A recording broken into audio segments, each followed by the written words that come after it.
ติยติยานุสาสหลวงพ่อพระครูสมุวิศวัตตลอดถึงหลวงพ่อทุกท่านที่มีอุปละคุณก็ดี แล้วก็10 นิ้วกับภาวะเคารพหลวงพ่อพระครูสมุวิศวัตผู้อำนวยการสถานีพระพุทธศาสนา FM 104.5 เมกะเฮิรตซ์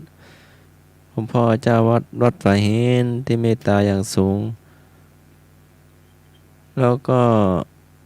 นมัสการอาจารย์เอาละครับผมครับผมนมัสการครับครับเจริญพรนะหมายนื้อกำลังคุยกับศรัทธาญาติโยมเนาะ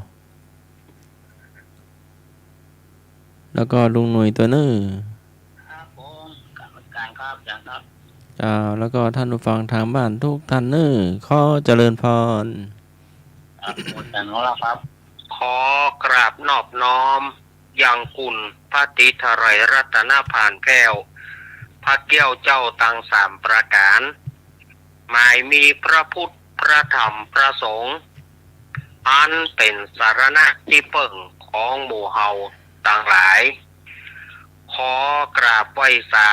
บุญญาปรมีธรรมท่านอาจารย์ท่านพระครูสมุวิสุวัตวรกิจโยผู้อำนวยการสถานีวิทยุคลื่นพระพุทธศาสนาการศึกษาและวัฒนธรรม 104.50 ท่านเจ้าอาวาสวัดฝ่ายหินพร้อมไปด้วยพระสงฆ์องค์เนนทุกรูปทุกองค์ด้วยความเคารพครับผมขอกราบนมัสการท่านอาจารย์ท่านพระครูใบดิกาสมัครยานาสีโลด้วยความเคารพครับผมครับผมแล้วก็สวัสดีโยมพี่พิสมัยผู้ดำเนินรายการแล้วก็สวัสดีลุงหนุ่ยเทรนเนอร์ครับผมนมัสการครับอาจารย์ครับแล้วก็เจริญปอนคณะศรัทธาญาติโยมศรัทธาสาธุชนคนดีเฮาทุกท่านมาแล้วเนอะรายการธรรมะคลายเครียดประจำวันนี้วันอาทิตย์วันนี้เป็นวันอาทิตย์ที่11 สิงหาคมพุทธศักราช2567เดือน11เหนือเดือนเก้าใต้ออกมานี่7 ค่ำพร่ำว่าเป็นวันโกนวันห่อวันแดนเนอะวันพุกนี้วันพระวันศีลเนอะศรัทธาญาติโยมวันพุกนี้ก็จะไปลืมไปวัดไปวากันใส่บาตรทำบุญแล้วก็เขาจะได้ทำบุญอยู่สองเพื่อเรียกว่าทำบุญถึง2 ลักษณะแบบทำบุญวันพระวันศีลแล้วก็ทำบุญวันแม่แห่งชาติตัวเนาะพวกนี้ก็เป็นวันแม่แห่งชาติแล้วก็เป็นวันแม่ของทุกท่านใครที่ได้ไปกราบไปไหว้แม่ก็ไปกราบไปไหว้เปิ้นเหียแต่ถ้าเปิ้นบ่มีก็ไหว้ฮูกทายเปิ้นหรือว่าเปิ้นอยู่ไกลก็คูณเปิ้นคูณเปิ้นยังมีเนาะตะกี้นี้โยมปี้พี่สมัยได้ฝากเลือกเพลงเอาไว้2 เพลงวันนี้เอาเพลงประกอบหนังเป็นเพลงประกอบหนังเรื่องในเพลงแววเสียงซึงของเรียมดาราน้อยแล้วก็เพลงประกอบหนังเทพธิดาดอยของแพทย์หญิงพันธิวาสิงห์รัชตานันท์อันนี้2 เพลงเพลงประกอบหนังดึก2 เรื่องระหว่างแววเสียงซึงแล้วก็เทพธิดาดอยอันนี้โยมปิมหมายฝากไว้ถ้าโยมปีพร้อมก็เจริญขอน้อมน้อมเดี๋ยวสมเด็จสัมมาสัมพุทธเจ้าพระธรรมเจ้าพระสังฆเจ้าอันเป็นสารณะที่เปิ่งของหมู่เฮาทุกคนขอกราบนมัสการพระครูปริยัติยานุสาที่ปรึกษาเจ้าคณะอำเภอเมืองเชียงใหม่เจ้ากราบนมัสการพระครูสมุวิศวัตวรกิจโจข ผู้อำนวยการสถานีคลื่น104.5 เมกะเฮิรตซ์เจ้าวาดวัดสะหินเจ้ากราบนมัสการพระครูใบดีกาสมัครยานาสีโลรองเจ้าวาดวัดสะหินเจ้า เจริญพรนะหมาย แล้วก็กราบนมัสการพระอาจารย์อารักษ์ปัญโยนันท์เจ้า เอาสวัสดีโยมพี่ สวัสดีไอ้หนุ่ยสว่างเมฆนะเจ้า ครับผมดีครับไว้ครับ แล้วก็สวัสดีคุณผู้ฟังที่อยู่ทางบ้านทุกคนทุกท่านด้วยวันนี้ข้าเจ้าต้องฝากเนนให้เลือกเพลงนะเจ้าวันนี้หัวสมองบ่ไปทุกอย่างบ่ฮือสักอย่างเจ้าวันนี้ใส่รักพวกข้ามเกินจ้ะคืออย่างก็บอกเจ้าเลยฝั่งโทรไปให้เนนแล้วก็ทุกคนเลือกเพลงเนาะแล้วก็เป็นก็เลือกเพลงอย่างตะเกียเจ้าเนาะเป็นผู้ฟังก็ลองเลือกกันแล้วกันนะเจ้า อ้าว แล้วก็ตะกี้สายพงขอบคุณเจ้านั่งด้วยเจ้าที่บอกว่าที่สายตะกี้นะก็เคยพงในเจ้าเป็นโอตะตังมาแล้วเนาะขอบคุ โอ้ ณ โหอนุโมทนาบุญตุยสาธุสาธุหน่อย มาแล้ว500 บาทนะเจ้าได้วิธีการโอนนี่จะรวยมากเนาะเพราะว่าก็ขอบคุณเจ้านักนะเจ้าเห็นดีเดียวให้พี่พรเช็คแล้วก็ประกาศนะเจ้าเนาะตอนนี้พ่อป้าไกด์หน่วยกันเจ้า ครับผมครับผมกราบนอบน้อมพระเถรานุเถระทุกรูปทุกโสทุกองค์ครับผมครับให้ครับสมณีทุกโสทุกองค์ทุกรูปครับผมครับนมัสการอาจารย์พระครูสมุทรวัดพระสิโตครับผมเมตตาเวลาธรรมะคาเชียครับผมขอบนมัสการพระครูบดีกาอาจารย์มาครับ เจริญพรลุงหนุ่ย ครับนมัสการอาจารย์เอาละครับผมสวัสดีลุงนุยครับใหม่ครับธรรมะคาเชียทุกท่านทุกคนนะครับผมครับนี่เพื่อนเรียกเพลงเนี่ยแววเสียงซึนเพื่อพิดาดอยแววเสียงซึงของเรียมดาราน้อยแล้วก็เทพธิดาดอยของแพทย์หญิงพันธิวาสิงห์รัชตานันท์ศรัทธาญาติซึ่งคู่นี่นะเนาะศรัทธาญาติโยมเฮาจะเลือกเพลงหยังโทรเข้ามาได้เน้อ 053-226-0589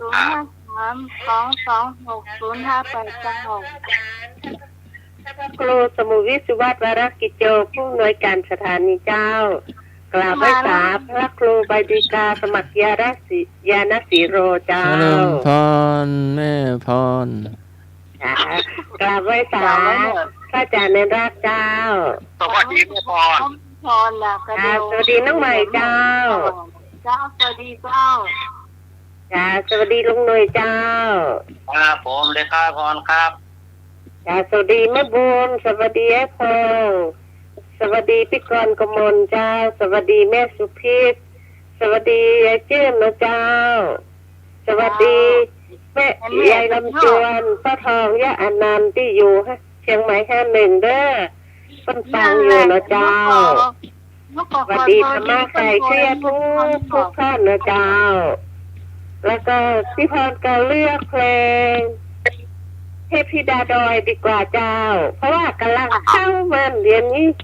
พอดีที่ว่าในงานเงินการ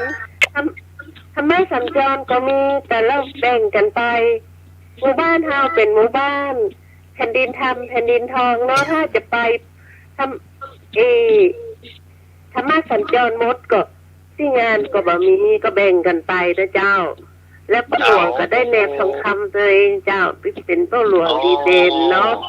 แล้วเราก็คือความร่วมมือกันทุกคนเนาะแบ่งกันไปมีรายการกินหอมต่อม่วนโดยเนาะเขาได้เขามีงานอย่างก็แม่ดีเด่นมอบประกาศนียบัตรที่แม่ดีเด่นกัน9 หมวด9 คุ้งเนาะแล้วก็เนี่ยกำลังเนี่ยใครจะปิกบ้านก็เลยปิกมาเห็นเดียวนี่ละเจ้าเทพธิดาดอยเนี่ยเจ้าสวัสดีกันแม่ตัวแล้วก็สวัสดีคน คุณแม่ของคุณนายสายลุงตัวที่อยู่เชียงใหม่แห่หนึ่งและเจ้าเฮาก็เพิ่งรู้ว่าเพิ่นชอบฟังรายการธรรมะคลายเครียดของเฮาและเจ้าสวัสดีด้วยและเจ้า พี่การจ้า จ้า ท่านก็เลือกเพลงเทพธิดาเดินกันค่ะนมัสการพระอาจารย์ค่ะ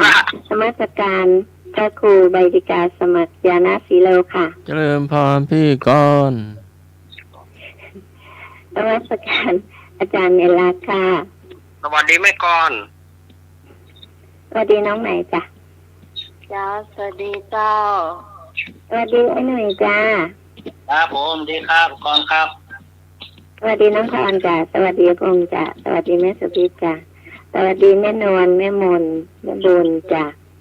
เอิ้นไปทางไอ้บุญส่งไอ้เอกด้วยนะจ้ะ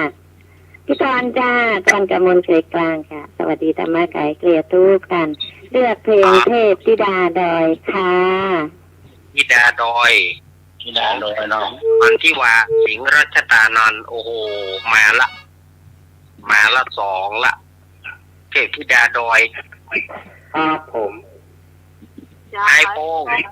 มาแล้ว กราบนมัสการพระอาจารย์วิวัฒน์วรกิจโยครับผมครับนมัสการพระอาจารย์สมัครครับ เจริญพรพ่อเอก ไอ้ทอง เอกลัก ไอ ษณ์ครับ โป้ ผม ง สวัสดีคุณพิสมัยเนอะ จ้าสวัสดีเจ้าของเจ้า ที่ให้หนุ่ยโดย ครับผมดีครับ ข้าพเจ้ายังกราบนมัสการพระอาจารย์อรักษ์ละเนาะ ครับสวัสดีไอโป้ง ครับแล้วก็สวัสดีก็ยังแม่บุญกรพรแม่สุพิษ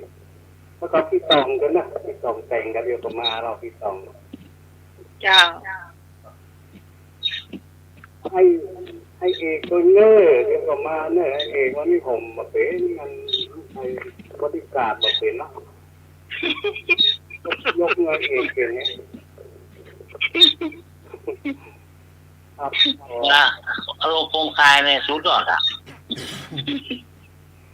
หมอกคือพวกแม่พวกเพลงที่ตายด้วยครับเอาวันเสาร์หน้าผมจะเลือกให้กับได้เพลงนะครับจำไว้เนอะยกไว้เนอะเอาวันเสาร์เนี่ยเอาเพลงขออยู่ด้วยคนสายันสัญญารอวันเธอว่างรังสีเสรีไทย เดี๋ยววันเสาร์เดี๋ยวไอ้คงก็ถอดน้องกรรมก็ได้เนาะ จะได้ ค่ะ โอเคครับผม วันนี้เอาเพลงอย่างไอพงษ์ฮะ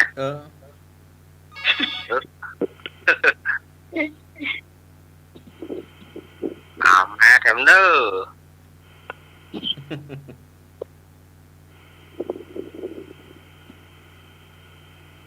เจ้าน มัสการครับผมแฟนพันธุ์แท้ครับ เอาเลือกเพลงน้องมา ดีเจทุกตนนะครับ ทุกตนทุกองค์นี่นะ มันรักษาสุขภาพโดยเนอะหน้านี้มันเปลี่ยนอากาศนะเนอะครับ รักษาสุขภาพโดยครับเนาะ เอาเพลงอย่างเลือกเพลงอย่าง เอาเพลงนะ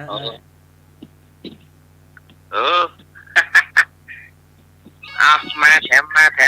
ท่านที่จะเลือกเพลงเนาะ ไปสาพ่อครูบาดี มาแล้วพะเยามาแล้ว ครับผม เจริญพรอ้ายพะเยา ไปสาเสริมเหนือราชปัญโยนั้นครับผมสวัสดีคุณพี่สมัยอยู่ดีอยู่ร้อนครับผม จ้าสวัสดีเจ้าเอกเจ้า สวัสดีลุงหนุ่ยสว่างเมฆครับ ครับผมเอกดีครับ สวัสดีผมอาสางวันนี้มาเป็นบริการแล้วเนาะ สวัสดีฝอนป่าเต้าสวัสดีพี่กอนกมล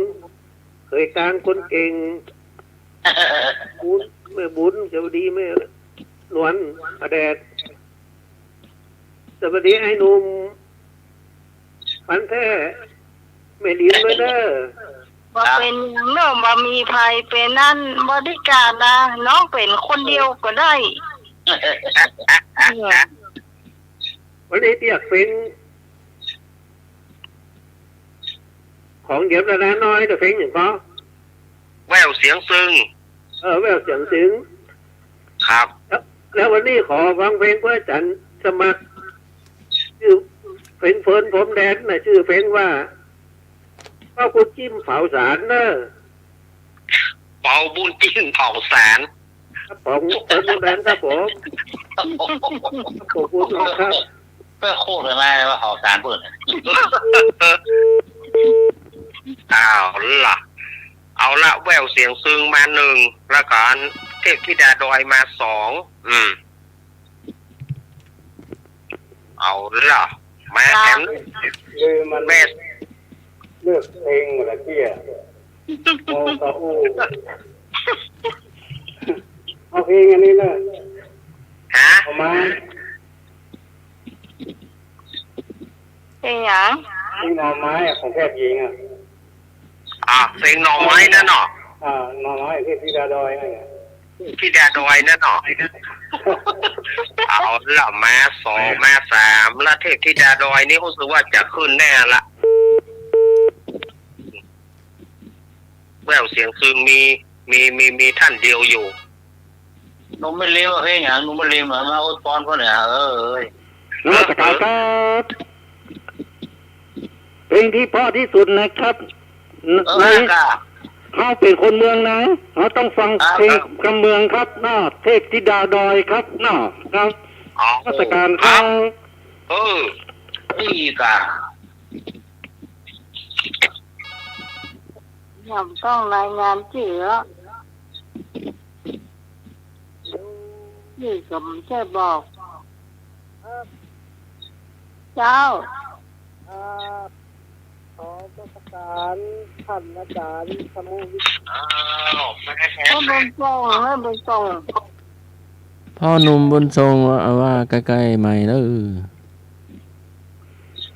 เสียงดังหน่อยเดียวอู้ดังๆเลยเจ้า เครื่องห้องส่งก็เร่งสุดละ ท่านอาจารย์สมุวิทย์วัดวรกิจโยเจ้าอาวาสวัดไผ่หนุนแล้วก็เป็นทั้ง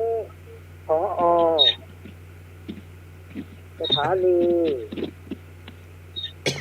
104.5 เฮิรตซ์ครับผมกราบนมัสการท่านสมัครยากิโล เจริญพร กราบนมัสการท่านอาจารย์เนินรัก ครับ ผมสวัสดีกับหัวหน้าทีมงานธรรมะใครเครียดน้องไหมครับผมสวัสดีเจ้าพ่อหลวงเจ้า ขอสวัสดีครับงานของใครเครียดลุงหนุ่ยครับผมเจ้าสวัสดีแต่ไม่หนุ่ยเนาะเปิ้นเพราะว่าเปิ้นได้ยินกันนี่ครับครับผมสวัสดีครับ สวัสดีครับแฟนๆธรรมะใครเครียดทุกท่านนะครับเนอะขอเลือกเพลงเทพธิดาดอยครับผมเอาแห่แล้ว ครับขอบคุณครับได้ส่งวันนั้นละที่เปิ้นเป็นอดีตพ่อหลวงเนี่ยเจ้าอันมาเนอแม่อารีอยู่ลำปาง ต้นเปาต้นเปาครับปะบงต้นเปาป่าบงไม่ย่อยหรอกป่าเด็กไม่ย่อยเอามาเลยใจหลวงสมนึกใจหลวงว่าอาจารย์เขารับเราได้ทำได้ก็รับสรุปหรอ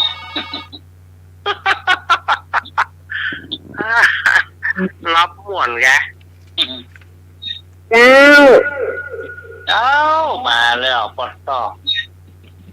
กราบนมัสการพระคุณเจ้าทุกๆรูปทุกๆตนเจ้า จ้า สวัสดีน้องไหม เจ้า เจ้าสวัสดีไอ้หนุ่ยเตอนะเจ้า ครับสวัสดีครับผมเราดีงามงามๆสัญญานะ วันนี้จะเอาเพลง วันนี้เอาเพลงนวลเฮาวันป่าใบเขียว เทพธิดาดอยนั่นเนาะ ดาดอ เจ้า ย เป็นดานดอย เทพธิดาดอยนี่ขายดีจ้ะวันนี้นะ อ๋อได้ฟังเบอร์แล้วหรอ แววเสียงซึ้งนี่มีท่านเดียวเอาวันนี้เทพธิดาดอย หนังเรื่องเทพธิดาดอยนี่ฉายดีเนอะวันนี้ เอามาแถมมา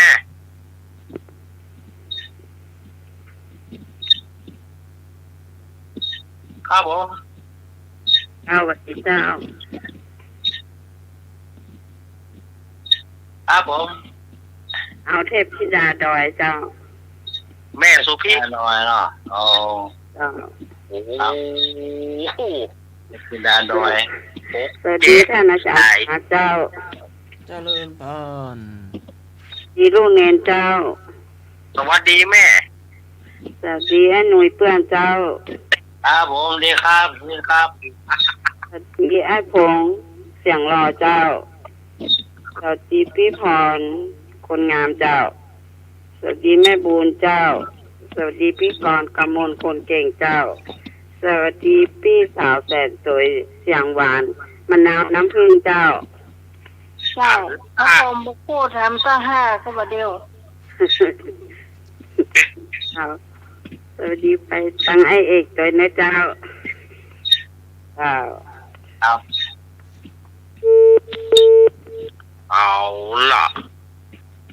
7-1 นึกมาไอ้นึก สมนึก สมเรื่องมูลทาวง อ่า เรื่องมองหางอน้องหูเลย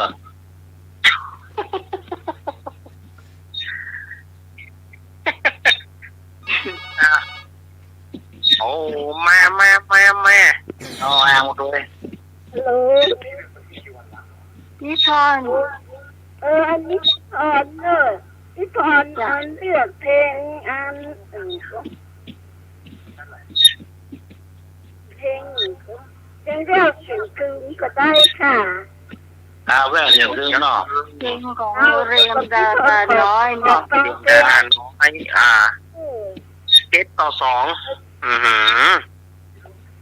พี่พรขอฟังเพลงอิ่มอุ่นเลยเนอะ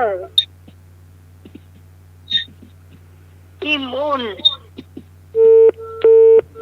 อยู่กว่าเหรอ ขอเพลงอิ่มอุ่นนี่เหรอ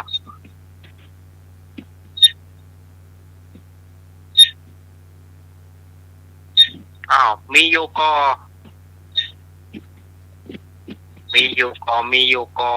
ไปที่จะจะเลือกเพลง แม่อารีแล้วก็ไผ่แถมแม่นวลสมนึกถึงบึกจะได้พี่ต้องที่โทรศัพท์โทรฟรีนะบอกก็ไอ้หน่วยก็ได้เนอะก็เป็น15 นาทีวาง15 นาทีวางเลยนะที่มันเสียตังค์นะ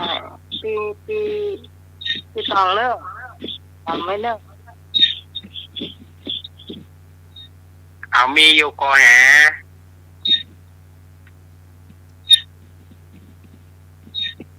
ค่ะฟังเพลงกันเนาะจากทุกเพลงว่า หมดละบอ พอดีละจ้ะ ครับ7-2 2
ผีเปรตประกอบหนังเรื่องแววเสียงเติง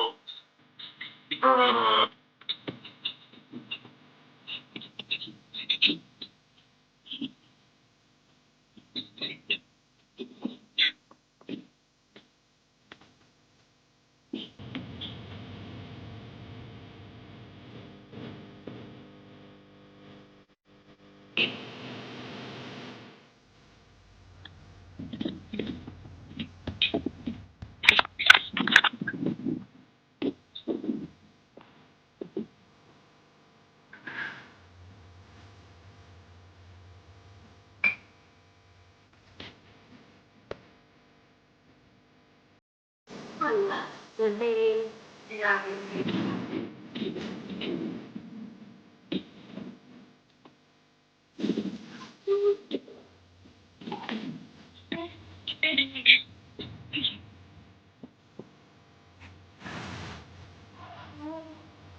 อืม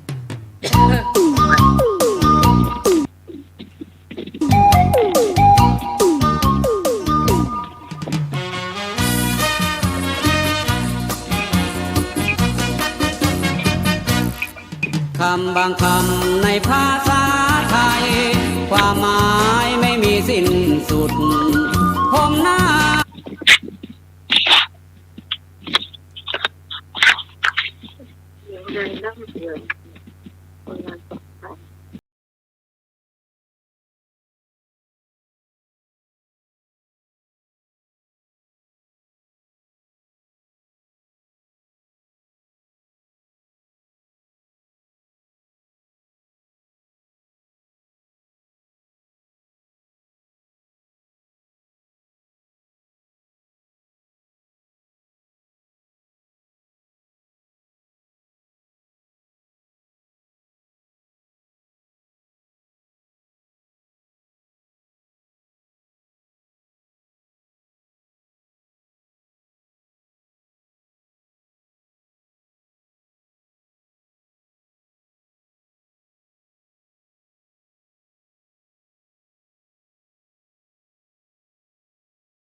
เป่าปุ้นจิ้นเผาแสนแม่ล้าน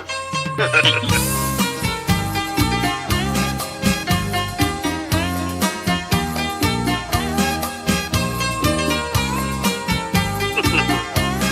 ่ารัก คนดีของแผ่นดินเป่าบุญจินนามยังยืนยง อยู่อย่างสารไข่ฟงความซื่อตรงขึ้นชื่อลือชา จิตใจงามดำก็ดำแต่หน้าศรัทธาในความยุติธรรมวันนี้เป่าหน้าดำออกไต่ถามมิสเตอร์ทีม เจ้าคือมิสเตอร์จิมใช่ไหม ใช่ครับท่าน เจ้าใช่ไหมที่มีคนเขาอ้างว่าเจ้าปลอมลายเซ็นเพื่อเข้าซ่อง ไม่จริงครับ จะมีอะไรแก้ตัวอีก ปัดโทหน้าดำจะกับผีอดโซแถมยังโง่อีกต่างหาก บังอาจ ผมชื่อจิมครับไม่ใช่ชื่อบังอาจ วอนซะแล้ว เจ้ามีอะไรมาแก้ตัวว่าเจ้าไม่ใช่มิสเตอร์จิม โธ่ท่านเป่าปลิ้น เป่าบุญจีน บุญจินคิดดูสิครับคนชื่อจิมมีตั้งมากมาย มีจิมไหนบ้าง เอาก็มีเช่นจิมมี่คารูเทอร์ไง ไอ้จิมมี่คารูเทอร์นี่มันใครกัน เห็นไหมล่ะมัวแต่นั่งศาลตัดสินจนเบลอเหมือนสับเปลือเฝ้าเมนเลยไม่รู้ว่าใครเป็นใครแม้แต่จิมมี่คารูเทอร์ แล้วมันใครกันล่ะ มันก็เป็นนักมวยแชมป์โลกจากแดนจิงโจ้รุ่นเบนตัมเวทที่มาต่อยป้องกันแชมป์กับจำเริญทรงกิตติรัตน์ฉายาจิ้งเหลนไฟสมัยเมื่อปี 2497 ไงครับ แล้วยังมีจิมไหนอีก ก็มีจิมมี่คาที่จิมมี่ไว้จิมมี่เดมั่วจิมมี่ไฟยาวจิมมี่ไข่ขาวจิมมี่ไข่ลูกเขยจิม พอแล้วเจ้าน่ะอยู่ในตระกูลจิมไหน น่าคือจิมชอบจั่วฉายาจิมชอบจูบจันทร์ แล้วชอบจูบจันไหนอ่ะ นี่ท่านสารเปาจันมีตั้งหลายจันข้าจะจูบจันไหนมันเรื่องของข้า เจ้านี่มีเหตุผลน่าเชื่อถือนี่หวังเวิร์ดกับหมามุ้ย หวังเฉามาหั่นครับ นั่นแหละเอาตัวมิสเตอร์จิมกลับไป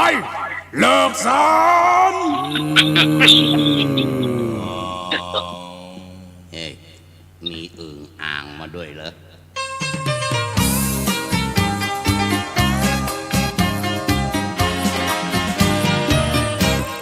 เป่าไม่นิ่งดูได้คอยใส่ใจรวมพักรวมทีม ไปเอามิสเตอร์จิมมาเร็วพลันอย่างสารไข่ฟง นั่งสอบสวนทำด้วยความซื่อตรง ตั้งดำรงคงไว้ซึ่งความจริง มีพยานอ้างอิงได้ความจริงแล้วจึงสั่งการ นี่ท่านเปาท่านให้นายจันดักงูแมวเซา จันเจ้า จันเจ้าไปเอาตัวข้ามาสารไข่ฟงทำไมกัน ข้าอยากจะถามเจ้าอีกหน่อยต่อจากเมื่อวานนี้ อยากรู้อะไรอีก บ้านเดิมเจ้าอยู่ที่ไหน ข้านายจิมบ้านเดิมอยู่หนองจิ้งจกใกล้หนองตะครกตะวันตกหนองหอยไปอีกหน่อยก็หนองตากแดดตำบลกระจุกจังหวัดเทกระจาด แล้วเหตุใดเจ้าจึงมาอยู่แถวนี้ เหตุที่ข้ามาอยู่แถวนี้เพราะอยู่มาวันหนึ่ง เกิดบ้านแตกสะแรกขาดเสือสาดซีดมีดบินแผ่นดินไหวไหทะลุครุทลายคันไถหักจวักงอหม้อตกครกบินหินว่อนกระชอนรั่วครัวพังหน้าต่างหลุดต่อหม้อสุดตะกรุดหาย พอเจ้านี่ช่างเจรจาเหลือเกินนะ ครับท่านบางวันนี่พูดถึงขนาดลิงยังยื่นกล้วยให้นะครับ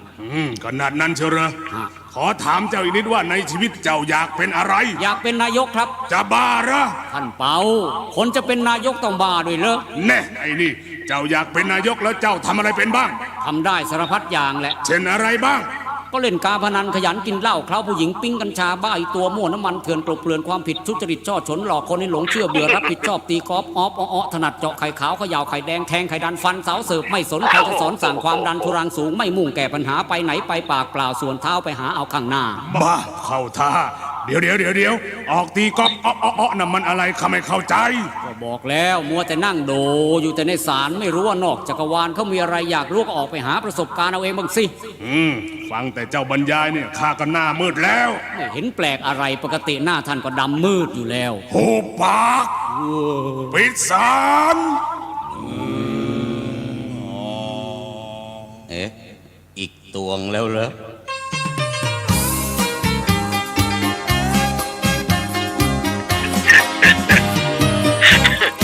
ฟังคำมิสเตอร์จิมแล้วท่านเป่าอมยิ้มอยู่นาน อยู่ในศาลดักดานนานแสนนานจึงได้ตัดใจ สั่งจันเจ้าเขาสารโดยเร็วไวให้บรรลัยไฟไหม้ศาลทันตาเป่าบุญจินสั่งลาไม่กลับมาอีกแล้วไข่ฟง นี่มิ มิสเตอร์จิม ว่ายังไงแล้วท่านกองฟอน กงสุล กงสุน ท่านเปาเกิดชอบในนิสัยใจคอของเจ้า อยากจะให้เจ้ามาช่วยงานที่ศาลไคฟงเจ้าจะมาไหม ไม่หรอกครับ เพราะอะไร เพราะคนในศาลไคฟงเป็นแสน เราอยู่กันไม่กี่คนเจ้าจะว่าอยู่เป็นแสนได้ยังไง ก็แสนสกปรกแสนโสโครก บังอาจเราซื่อตรงสะอาดบริสุทธิ์ยุติธรรมที่สุด เจ้ากลับว่าเราสกปรกได้อีกอย่างนั้นเหรอหวังเฉาหมาหั่นเตรียมเครื่องประหารหัวจิเรน เดี๋ยวก่อนท่านเปาก็ข้าดูพวกท่านมาแรมปีดูกี่ตอนกี่ทีก็เห็นท่านมีอะไรใส่เสื้อผ้าอยู่ชุดเดียวไม่เคยเปลี่ยนเคยซักข้ากลัวติดเชื้อและอีกอย่างที่สำคัญก็คืออะไรข้าท่องไปในแดนของข้าดีกว่าเอาเวลามาอยู่แต่ในศาลไคฟง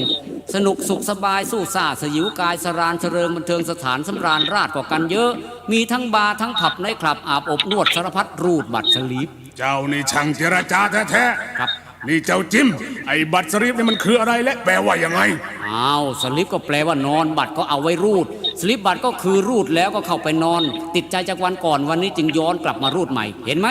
มัวแต่นั่งอยู่แต่ในศาลดักดานจนก้นด้านเหมือนตัวดักแด้โลกเขาไปจนไกลโด่งเกือบถึงดาวอังคารน่าสงสารที่ท่านเป่าต้องนั่งจับเจ้าเฝ้าศาลทุกค่ำเช้าเหมือนเต่าอยู่ในรูแย่หุบปากไม่ต้องมาตวาดข้าหรอกก็มันเรื่องจริงแล้วเจ้าจะให้ข้าทำยังไงก็ออกไปท่องยุโรปอเมริการ่อนไปแคนาดาราไปนิวซีแลนด์แอนไปยูโกโผล่ไปพัดพงกับเขาบ้างสิชีวิตมันจะได้สดชื่นเหมือนกับคนอื่นเขาบ้างไม่ต้องมานั่งเกรงตักหนักไข่ไหลตึงตาถลนโยนติ้วหน้านิ้วคิ้วขมวดปวดไข่ดันเหมือนอยู่แต่ในศาลไข่ฟงข้าชักเห็นด้วยอยู่แต่ในศาลปวดกระบาลเหลือทนท่านกองสุนจันเจ้าหวังเฉาหมาหั่นไปเอาไฟมาเอามาทำไมครับท่านเอามาเผาศาลข้าจะศาลไข่ฟงไม่มีศาลไข่ฟงอีกแล้วข้าตัดสินใจเผามันทิ้งแล้วเอาจุดไฟเผาศาลข้าจะไปท่องจักรวาลกับมิสเตอร์จิม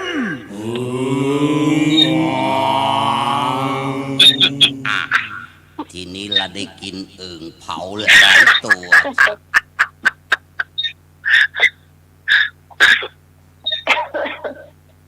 ไอ้นี่ไม่ชอบอะไรมาแล้วเบื่อนี่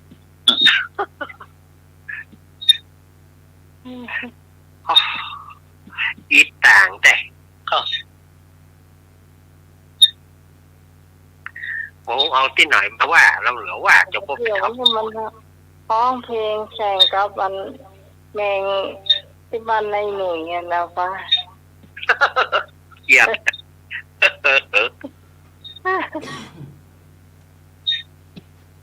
อ๋อเป็นหวาน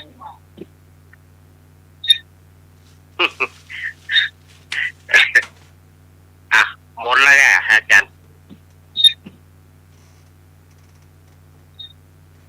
นี่ละเอาสารละยุบสารละ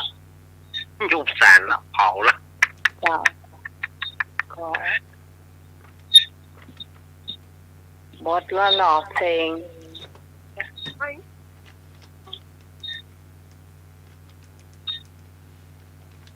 พอละพอขอเพลงอ่ะฮะที่พอในวันก็ขอเพลงอ่ะไอ้เนี่ยก็ตะแกอิ่มอุ่นอีกอ่ะตามก่อนเพิ่นทิ้งท้ายไว้ตะกี้นะมันจะมัน3:50ไปเลยครับปันว่าปัตันอะไรอ่ะจันสวัสดิ์ทำปัตันก็โลดประชาสัมพันธ์เลย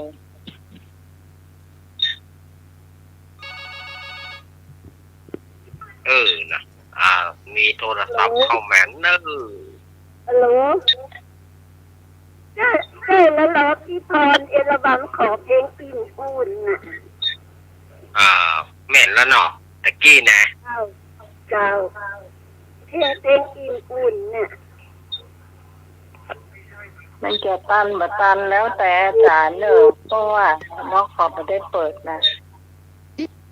เพลงอิ่มอุ่นครับ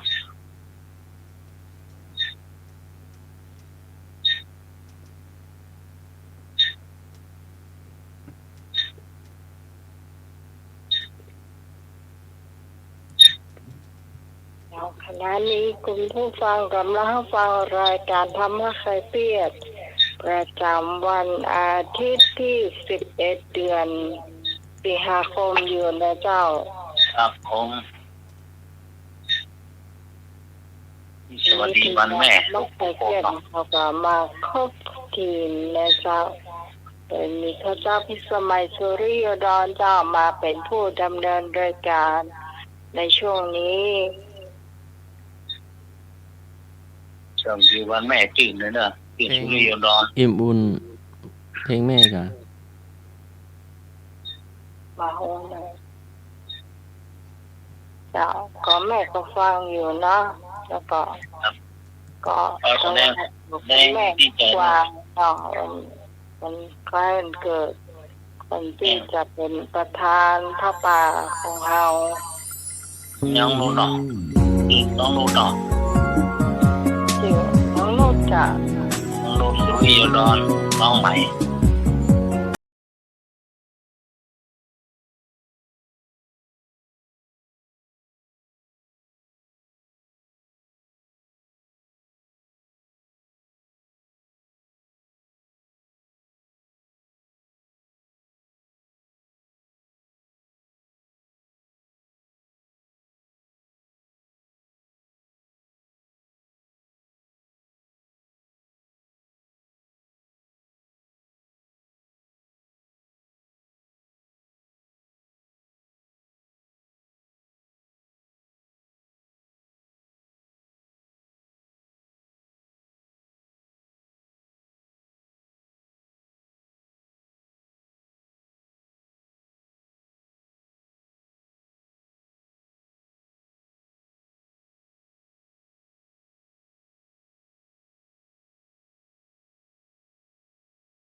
อุ่นเนาะ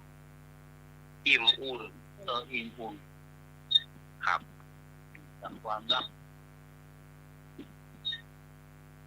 พ่อแม่ เจ้าช่วงนี้เป็นประชาสัมพันธ์อาจารย์สมัครไปหาพี่พรมาปะพี่พรเช็คโทรศัพท์หรือยังเดี๋ยวอย่างประวานเนอะ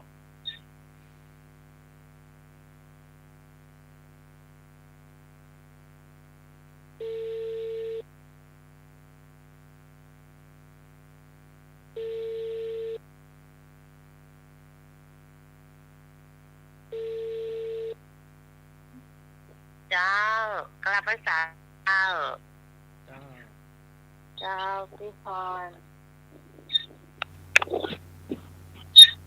แทนบุญครับเนาะ จ้า บุญ อันนี้ประกาศเนาะรายนามที่มีผู้บริจาคเข้ามาเนาะวันแรกจะน้องใหม่เจ้าน้องใหม่ปัจจัย500เจ้า แล้วก็อาหาร500เนาะเจ้าลุงนุย เลยเนอะขีด จ้า 100เจ้า เจ้า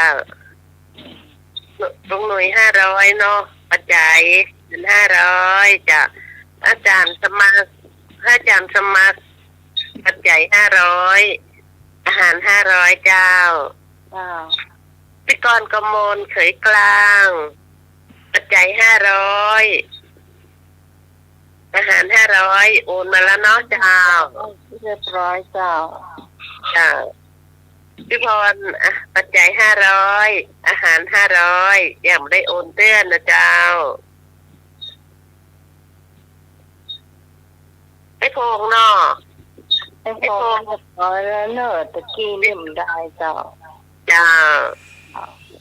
ขีดไว้ ไม่จัน ก่อน ทาเจ้าไม่จันทานี่ปัน6เนาะโอนเรียบร้อยนะเจ้า เจ้าเรียบร้อย จ้าแล้วก็แม่สุพิษปัจจัย200อาหาร200นะเจ้า เจ้า ไอ้บุญส่งปัจจัย500อาหาร500นะเจ้า จะต้องอ่านนามสกุลเป็นตัวนะ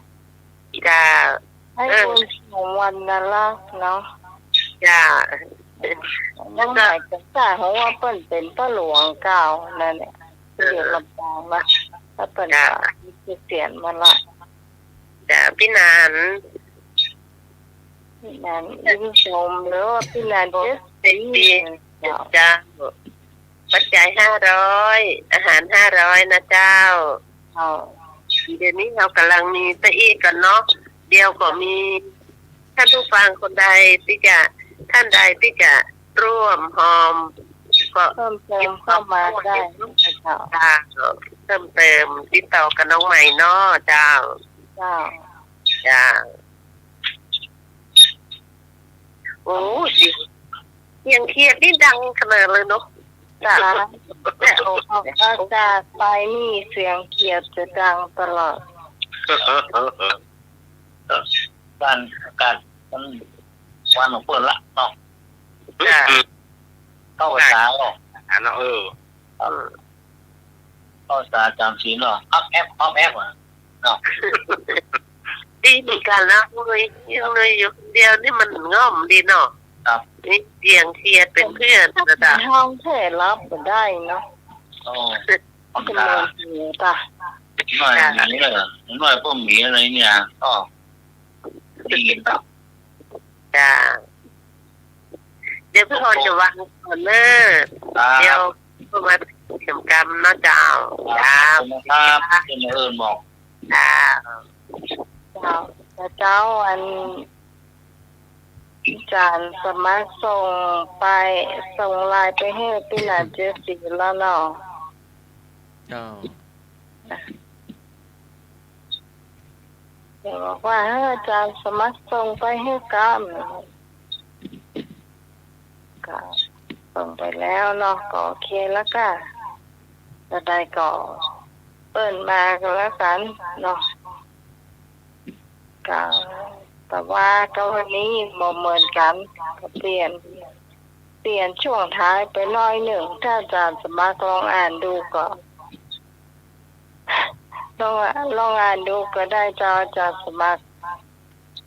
ก็คืนมันบรรทัดสุดท้ายมันก็จะมีคำว่าดวงสองเสือกันวันนี้เขาเปลี่ยนเจ้า เดินตามผู้ใหญ่หมาย่อมไม่กัด อย่าขัดใจท่านให้พันใจหมอง ได้ดีเป็นดาวแล้วอย่าลำพองเหนือดาวฉายส่องย่อมพ่ายตะวัน เจ้า ก็ฟัง ก็คือจะมีคำว่าเหนือดาวดวงต้องพ่ายดวงตะวัน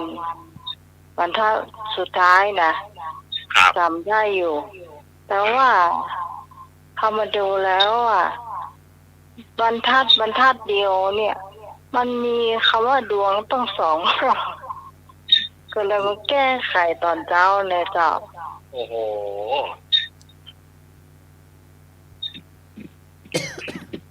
ส่งไปละ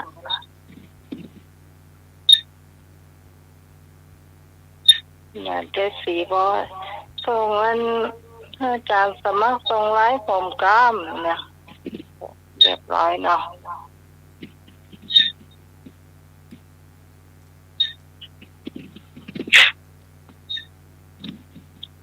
หนวดด้านนั่นตัวกล้าส่งพระป่าตัวกล้ามันก็ เจ้าผ้าป่าตัวแล้วก็บทกรตัวแล้วก็เพลง มีลุงหนุ่ยร้องตัวฟังแฮมก่อน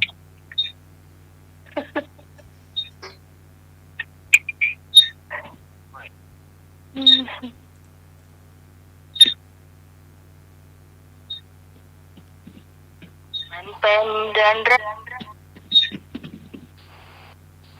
2 มกราคม 2568มันเป็นเดือนแรกของปี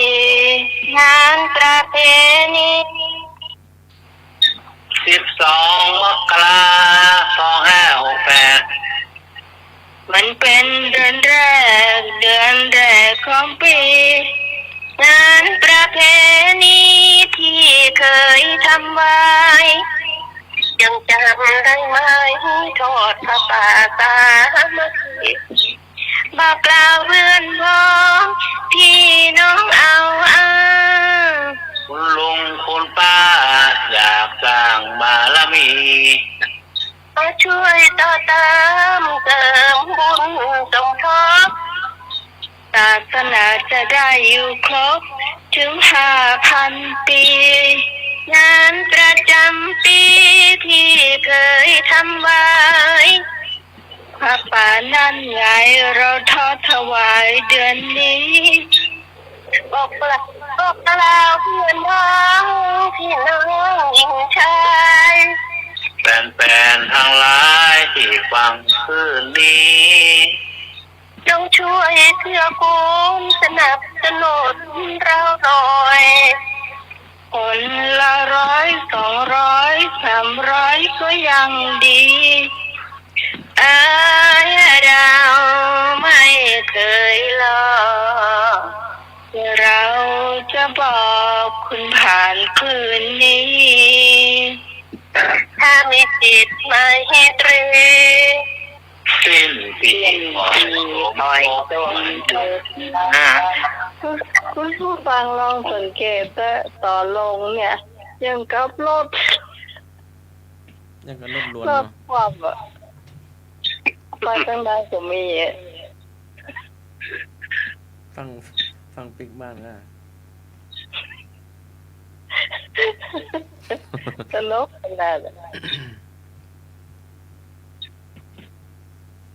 เพลงน้ำมากการเกี่ยวกับอ่ะเปล่า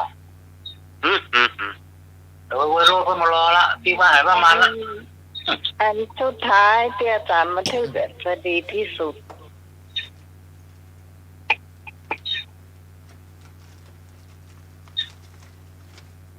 ครบถ้วนกระบวนความอีเตอะ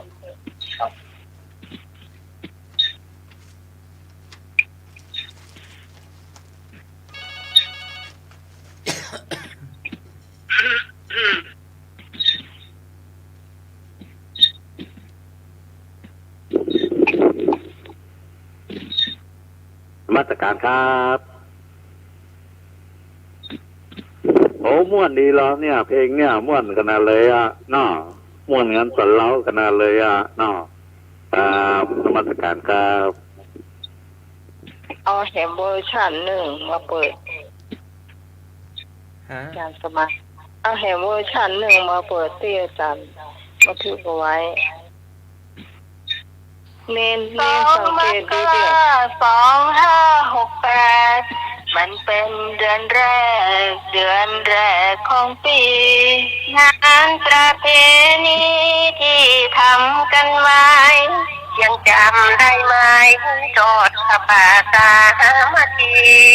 บอกกล่าวเพื่อนพ้องพี่น้องเอา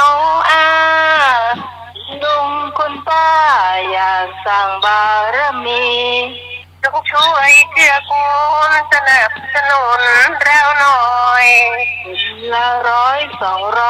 300ก็ยังดี งานประจำปี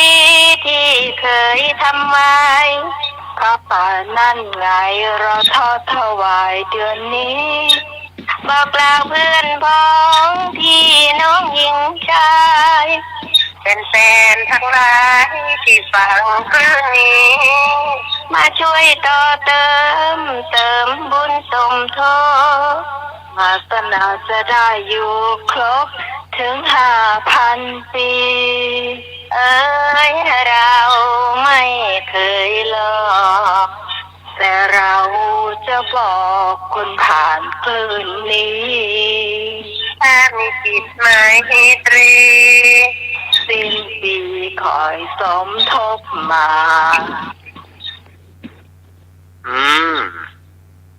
แยกออกหรือยัง แยกออกได้ละ จะฟังดีๆเนี่ยมันจะเหมือนกันนะครับ พอจะแยกได้ละ ถ้าฟังหลายรอบจะแยกได้เลย เสียงมันจะเหมือนกัน ได้กะ โอเคเนาะ ครับ ชาสมานเรื่องอื่นเนาะ ครับ ก็ต้องขอบคุณพี่นาเจสีตัวไอ้ที่เอางานของวันตอดพระป่าของเราเนาะเอาไปประชาสัมพันธ์ที่สถานีของรักเชียงใหม่51นะเจ้าขอบคุณนักนาตีโดยตีน้องใหม่บ่ได้ขอแต่อย่างใดแต่เปิ้นก็อู้ออกมาเนาะประชาสัมพันธ์เพื่อคนที่รู้จักก็จะมาให้มาหอมก็ได้นะเจ้าให้หอมกันได้เนาะมาช่วยสถานีของเราเนี่ยแล้วเจ้ามาเจ้าไปที่ไหนนะเจ้า ครับบำรุงสถานีเนาะ เจ้า แอบไว้ก็อินเทอร์เน็ต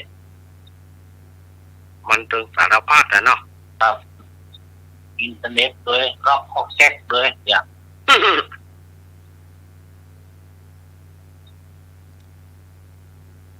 งานมีพี่โอทำไมกันทอดนี่ให้ดูแลกันนักเกย์แล้วว่าไปจ้างคนมาดูแลในกับนักเกย์เลยเนาะ เจ้าแต่ว่านี่กายบุกส่งเพิ่นก็โทรมาหลายรอบเนาะบดีการสมัครเพิ่นก็ซื้อเห็นได้มาแล้วนะเจ้าที่ว่าอยากได้ทุงทองนะเจ้าที่จกเนาะก็ซื้อมาแล้วก็เดี๋ยวถ้าอาจารย์ทำเสร็จเรียบร้อยไม่ได้เดี๋ยวหมายส่งข่าวเพื่อก็ได้นะเจ้าแล้วก็น่าจะเพื่อตุ้งหนุ่มนะเจ้าไปส่งเนาะไปส่งแล้วถ้าอย่างต่างๆเดี๋ยวค่อยว่ากันนะเจ้า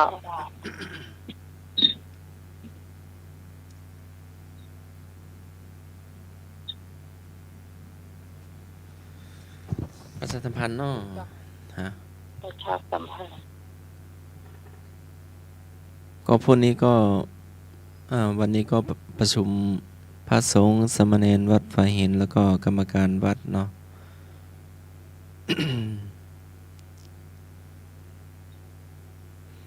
อันพรุ่งนี้ก็เป็นวันแม่แห่งชาติเนาะแล้วก็แสดงพระธรรมเทศนาโดยอาจารย์พระครูสมุธีรเชษฐ์เนาะเรื่องกตัญญูกตเวที ตอนแรกพี่ตะวันก็จะให้เทศแทนเนาะเรื่องพระพุทธคุณคาถาหนึ่งเนาะพอดีได้นำลูกเนนไปบิณฑบาตวันพระเนาะที่บ้านเหนือบ้านใต้เนาะก็พรุ่งนี้เนาะวันพระวันศีลก็มาสดับรับฟังได้เนาะทุกวัดเนาะวัดใกล้วัดแล้วก็ วัดใกล้บ้านเนาะแล้วมื้อแลงก็มีสวดพระพุทธมนต์เจริญจิตตภาวนาเนาะเพื่อพระราชนีพันปีหลวงเนาะทุกวัดทั่วประเทศเนาะเจ้าในวันพรุ่งนี้เนาะวันแม่แห่งชาติแล้วก็รถด่วนกลุ่มหนุ่มสาวพรุ่งนี้ พรุ่งนี้วันพระวันศีลเป็นตรงกับวันจันทร์เนาะรถด่วนกลุ่มสาวก็จะไปที่วัดศรีบัวเงินตำบลท่าสาราอำเภอเมืองจังหวัดเชียงใหม่กิจกรรมวันแม่แห่งชาติเนาะแล้วก็วันที่19สิงหาก็ณวัดแม่แก้ดน้อยตำบลป่าไผ่อำเภอสันทรายเนาะ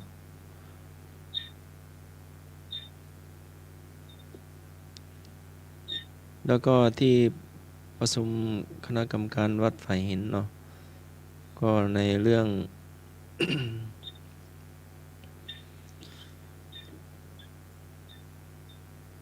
ธรรมสัญจร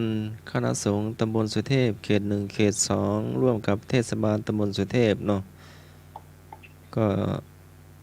วัดฝ่ายหินก็ได้รับเป็นเจ้าภาพรับจัดธรรมสัญจรเนาะในวันที่25วันอาทิตย์เดือนสิงหาคม2567เนาะตั้งแต่เวลา 19 นาฬิกาเป็นต้นไปเนาะก็มาร่วมได้เนาะจะเป็นเจ้าภาพน้ำปานะเจ้าภาพข้าวต้ม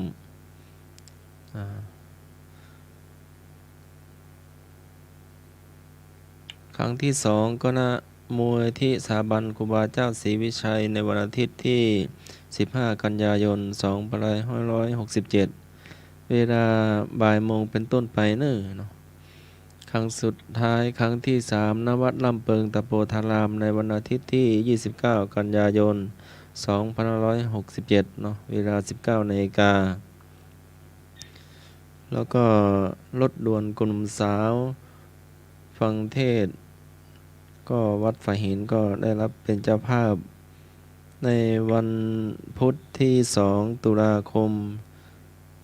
แรม15ค่ำเดือน12เหนือณวัดฝ่ายหินตำบลสุเทพอำเภอเมืองจังหวัดเชียงใหม่เนาะที่ประชุมพระสงฆ์สามเณรคณะกรรมการวัดก็รวดประชุม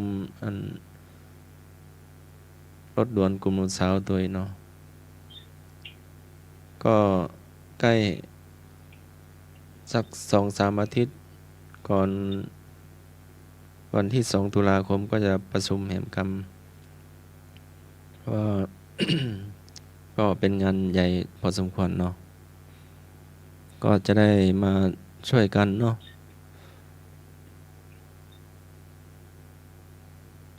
เจ้าก็ประชาสัมพันธ์ก็เท่าที่จำได้เนาะ เจ้า จำได้บุญส่งเช่นว่าจะมาหาน้องใหม่วันพรุ่งนี้เจ้าก่อนเที่ยงได้อยู่ตลอดหลังเที่ยงไปนี่น้องใหม่ไปวัดได้เจ้าน มัสการครับ อีหยัง บอกเพื่อท่านสมัครกันถ่ายทอดเลยกะเนาะธรรมะสัญจรน่ะเนาะถ่ายทอดเลย ก็ถ่ายทอดอยู่แล้วเนาะ เนี่ยถ่ายทอดเลยออกอันเมื่อคืนนี้ครับเนาะครับ ถ่ายทอดธรรมสัญจรตัวเนาะเจ้า ครับถ่ายทอดผู้หมดเลยครับเนาะ เจ้าก็ ครับนมัสการค จะ รับ ให้ทอดทุกครั้ง เจ้า แสดงว่าบ่ฟัง ก็ตามที่ประชุมคณะสงฆ์ตำบลก็อันโรงเรียนวัดใกล้บ้านเนาะโรงเรียนเชิงดอยสุเทพก็ละอ่อนก็จะมาสวดสารพันยะเนาะสวดมนต์สารพันยะแล้วก็องค์แสดงพระธรรมเทศนาก็ทางวัดทางนี้ก็จะนำเสนอชื่อเนาะครูบาอาจารย์ที่จะแสดงพระธรรมเทศนาเนาะ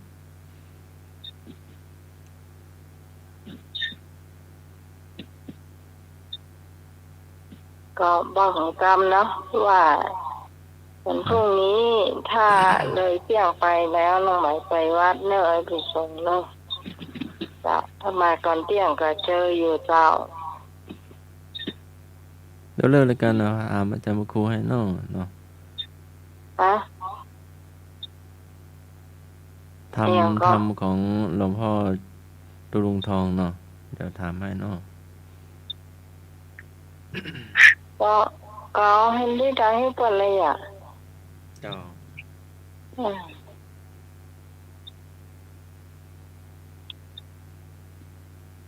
รถด่วนประชาสัมพันธ์ไปแล้วธรรมสัญจรประชาสัมพันธ์ไปแล้วสวดมนต์เจริญ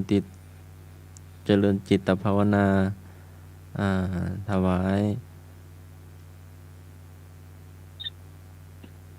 พระราชนีพันปีหลวงเนาะประชาสัมพันธ์ไปแล้ว ตอนละกันเนาะ ประชุมคณะสงฆ์จังหวัดเชียงใหม่วันที่26เดือนสิงหาคมตะวาก็ประชุมตะวาก็ประชาสัมพันธ์ไปแล้วเนาะที่อำเภอดอยหล่อเนาะ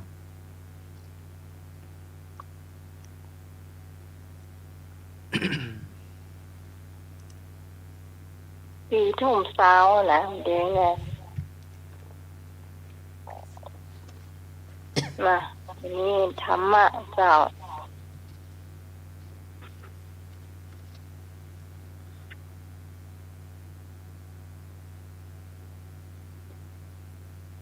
1. เสียดแทงหมายถึงการพูดให้ผู้อื่นเจ็บใจโดยอ้างเรื่องไม่มีมูลความจริง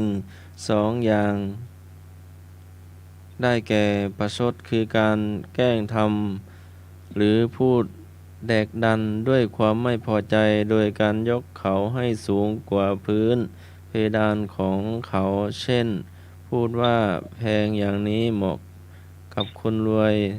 อย่างเธอดีแล้วและด่าคือการใช้ถ้อยคำหรือตำหนิผู้อื่นให้เสียหายหรือกดขี่ให้ต่ำกว่าพื้นเพดานของเขา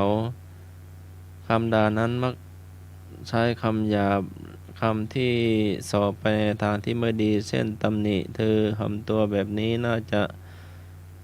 เป็นซ่องโจรแน่ๆเป็นต้น 2. สับปรับหมายถึงพูดปดด้วยความขนองปากไม่ได้จงใจจะให้เข้าใจผิดแม้คำพูดจะเป็นจริงแต่โทษผู้อื่นเช่นฟังคำติเตียนบุคคลอื่นแล้วไปบอกให้เจ้าตัวทราบคำตินั้นเป็นเหตุให้ทะเลาะหรือแตกแยกกันเป็นอนุโลมมุสาถ้อยคำเป็นไปตามมุสาคือแม้พูดไม่ได้มุ่งจะโกหกผู้ใดเพียงแต่ต้องการให้ผู้ฟังเจ็บใจดังที่ได้กล่าวมา2 ข้อถามว่าอยู่ในศีลข้อใด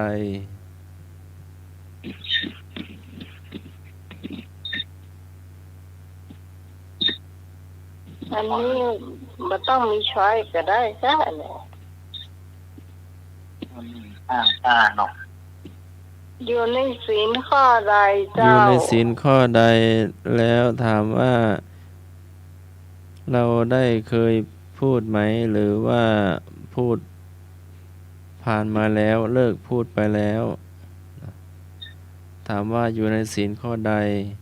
แล้วถามว่าเราเคยพูดไหม หรือว่าไม่เคย หรือว่าเคยพูดแต่ไม่พูดอีกแล้ว พี่นี่ออกอากาศนี่ไถ่บ่อยพ่อละใช่บ่ได้ เจ้าพี่พรว่าอยู่ในศีลข้อที่ 4แล้วพี่พรก็เคยพูดตัวนะเจ้า ฮะ น้อง ตั้ง นี่ แต่เกิดมาน่ะ ได้เลยพี่พรป้าบรอ หน้ามาบ่อยกะอ๋อ ว่ามาจากสั้นเลยอะ จ้าพี่กรณ์ก็ตอบเหมือนน้องพรจ้ะเคยพูดอยู่ทุกคนเกิดมาต้องพูดโกหกบ้างอะไรบ้างว่าเขาบ้างอะไรเงี้ยมุสาวาทามีมดค่ะ ครับ มันมีตลอดแหละบางทีก็พูดบางทีก็ไม่พูดเงี้ยจ้ะไอ้หนุ่ยมีกับเจ้า เราก็มือแล้ว พี่ก กัน รณ์มี นี่ จ้า ครับลุงหนุ่ยหน้ากากก่อนนะพ่อต้อง อ้าว ต้องเนี่ยก่อนนี่นะ ก็เดียวว่ามันยอม ใครจะ ห้าม เอาเข้าสี ก่อน นั่น ที่หลอก จ้ะ เนี่ยมีมดสปาสเปดเดี๋ยวนี้ นะ มี เขา ยา ก็ ละ ว่ามันยอมห้ามเองนะครับ ก่อนนี้มีมดละสปาสเปดอะเหมือนองค์คุลิมานะกลับตัวนะครับครับผมกลับเนื้อกลับตัวกลับจิตกลับใจหน่อยกลับร่างสมระไปฝึกไปพอทำบุญไม่เปิดเนี้ยเนี่ยนะครับกลับมาใหม่ต้องว่าไปละ ฮัลโหล ตาเอากระดักเนี่ย นมัสการครับ เจ้าตอบว่าได้อ้ายนี่ มันมาได้รักษาศีล4อ่ะข้อที่4อ่ะมันมารักษาศีลเลยอ่ะน้อกราบนมัสการครับ ต้องมีศีลเนาะทางเอาวัดก็บดีนะครับเอานะเอาเสาะเงินเสาะทองเสาะนั่นเสาะนี่โอ้ไปกระเป็ดต่ำมาเข้าบ้านตับเองมา4-3 4ออกบ้านละหรอกจ้ะ มันต้องมีเหมือนจะว่ามันมี มีหมดอ่ะโอเรามีทุกอย่างก็ลงทุกเปิ่นอย่างเปิ่นออกรถสมัยก็ทุกเปิ่นไงตรงนี้อ่ะ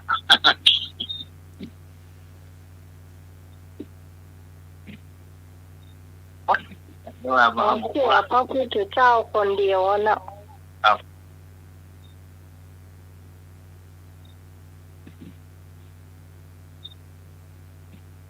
ข้อ4แล้วเนาะ จะม่านเปิ้นมาสอนเราหรอก ครับ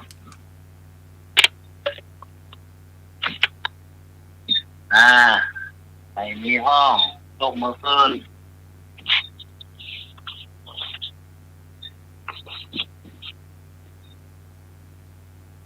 ข้อใดข้อ5ข้อใด ข้อห้าก็พวกอะ ถูกต้อง ยก ถูก แก้ ต้ ว อง หมดอะข้อห้ายกแก้วเหรอ ข้อจะยกเกี่ยวเนาะ ตอบถูกทุกคนเนาะตอบถูกทุกคน จะเป็นสิ่งข้อที่4อ่ะเนาะ ครับวันไปพ่อลาดลิ้นโอ้ลูกชายมาใหม่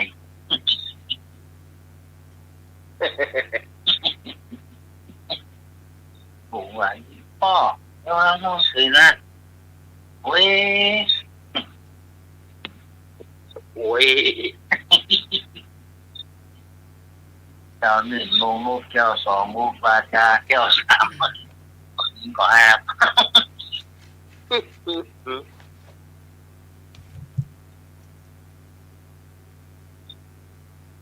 น ได้เวลาพอสมควรเนาะ ครับโอ้คนห้ามสารภาพ3 คน 4 คน หน้าหมายรับสารภาพแม่พรรับสารภาพพี่กรณ์เนาะ คนสมัยนี้ไม่ได้ มันเป็ดจะอีมาตั้งน้อยๆอ่ะภาพบักเคลียร์นี่แต่ก่อนนี้หน้าเสาธงนะจะตีนะมันจะเข้าแถวอย่าลงมาล่อละกำลูกกุย สวกว่าสวกวอกใดอ่ะ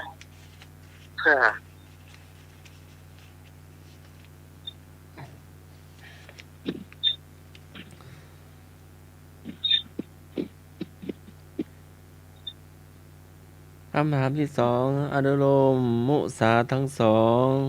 แม้ไม่เป็นการพูดเท็จโดยตรงแต่นับเป็นมุสาว่าการละเมิดสิกขาปฏิสวะหมายถึงการฝืนคำรับปากคือรับปากคนอื่นแล้วกับใจไม่ทำตามที่รับปากไว้3 ประเภท 1. ผิดสัญญาการตกลงทำสัญญาร่วมกันแต่ภายหลังฝ่ายใดฝ่ายหนึ่งไม่ทำตามสัญญานั้น 2. เสียสัตย์หมายถึงการรับปากผู้อื่นฝ่ายเดียวว่าจะทำอย่างใดอย่างหนึ่งแต่ภายหลังบิดเบี้ยวไม่ทำตามที่รับปากไว้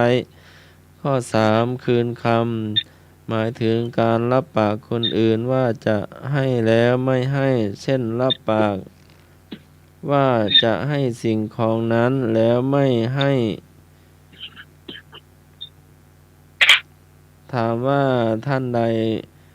เคยพ้องหรือไม่เคยก็ตอบได้เนาะหรือว่าเลิกไปแล้วหรือว่ารับศีลใหม่แล้ว อันนี้ข้อใหม่อ่ะ เจ้าข้อใหม่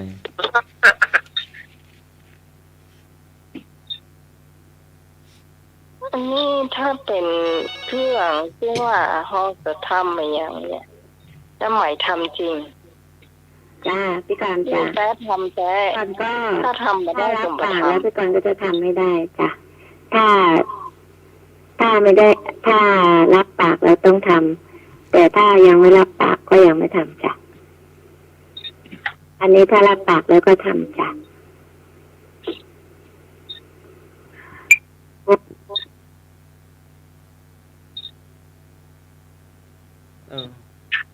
ก่อนโทรมาใหม่นะ ำสมัคร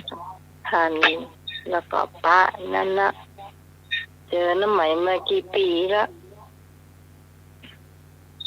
กู้แล้วก็ต้องท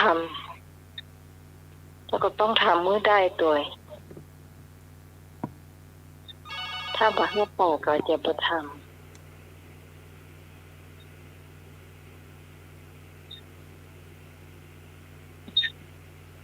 ฮัลโหล นมัสการครับ แม่ละ คำตอบที่ถูกสุดท้ายนี่คือพูดคำไหนคำนั้นเลยครับเนาะเป็นคนจริงจังเลยครับเนาะครับนมัสการครับ แน่นอน จริงจังแล้วก็จริงใจนะ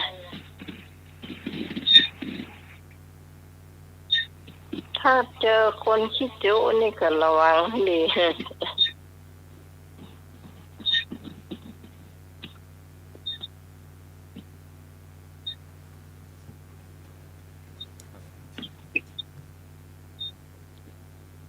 จังลืมหมดนี่เนาะอันนี้เนาะ จังลืม จะหาฝากคนได้ตาเนี่ยอย่ามีมันเนาะต่อภาษาบ่รู้เนี่ย คิด เนาะ ได้ก็ดี เรื่องอะไรอย่างล่ะ ฮะ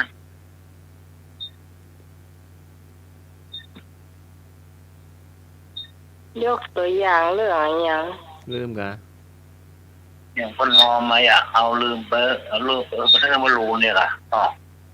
ลืมไป ก็ เนาะ อันนี้มันเป็นความจริงค่ะ มันก็มี เปิด ห้ ห้ อ อง งอะไรอ่ะเปิดห้องมาลืม พอมาแล้วหำเฮือนี่มัน ละ เส้นมาตีตรงยาว จดไว้ ปัจ กัน จั นะ ยไม่ได้กันเลยจ้ะโอ้ลืมมาลื เส้น ม มันจะต้องตรงเป๊ะ อืม อืม ก็จดไว้เนาะจดไว้กันลืม จดนะจดพอเที่ยงแต่ว่าไปกดหำพิกรมา มาปุ๊บ ก็ จด ไป ครับ เอาไว้ก็ไว้ เจ้า ใช้ไม่ได้ พี่คอนว่าพี่คอนทับปากไข่แล้วก็ทำให้ได้เจ้าแต่เดี๋ยวนี้มันมีขนาดทับปากพี่จะเอาเปรี้ยวเขียวไปเถอะเป็นลำไยแกนใหญ่มันหล่นล่นเหลือก็แกนน้อยๆนำหูจะส่งไปให้ได้กระโหเนี่ยอย่างเอี้ยลำบากใจขนาดเลยเจ้าแต่พยายามทำให้ได้เจ้า ตั้งใจลืมหรือว่าลืมหรือว่าจะได้ไหม ปนโลนลำไยปนโลน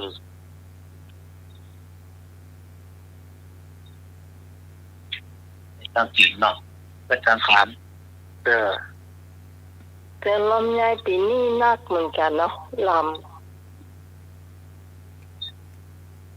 ไม่ไรนี่ไม่ได้กินข้าวเลยบอกเถอะ แหม กินเค้กเจ้าวันกาแฟเหีย เออ นี่วันค่ำอ่ะกินข้าวเลยเอา โอ้นี่วันค่ำมันได้กินข้าวสักเม็ดเจ้า ค่ำมันไม่กินข้าวเลยอ่ะเจ้ากินขนม ขนมเส้น เออ แปลงขนมเส้นเจ้าใส่บาตรลอยเนาะนี่บิณฑบาตหน้าวัด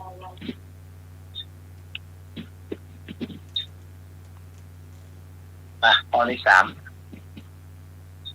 ยังไม่เฉลยได้เหรอ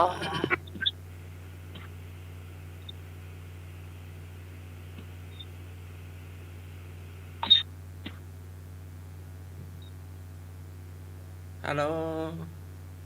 นักราชการครับดีแล้วล่ะที่จะได้หุ่นสเลนเดอร์เนาะลดอาหารของเนาะ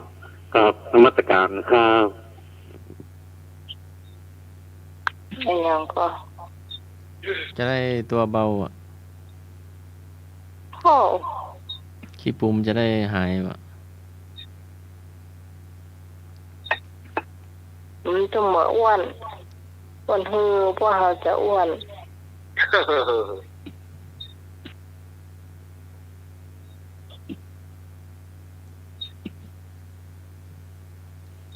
ไม่มีเฉลยเนาะถ้าใครรู้ตัวของใครของมันเนาะก็เห็นเล่มนั้นถวายแม่ชีไปแล้วเนาะแม่ชีขอไปเรียนนักธรรมโทเนาะว่าอ่านมา5-6 ปีแล้วเนาะก็เลยปันให้แม่ชีไปเรียนเนาะจะสอบนักธรรมโทก็ให้ไป2 เล่ม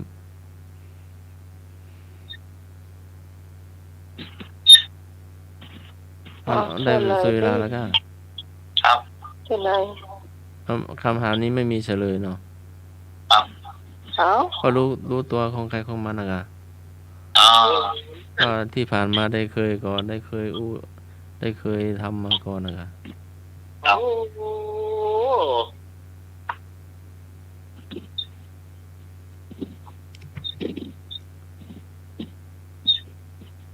ข้อต่อไปเจ้า นี่แฮมข้ออ่ะ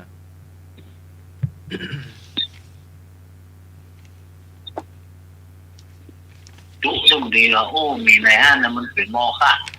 เรื่องของมันเกี่ยละนี่ก็เลยคิดมอค่ะไปเลย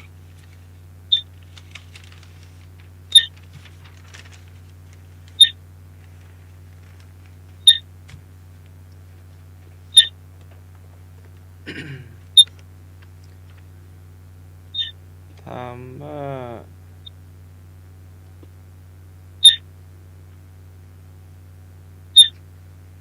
ถาม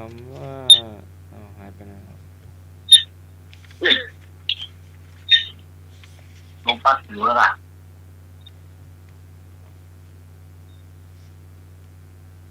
ถามว่าลมพัดไปทางใดบิดอย่างนี้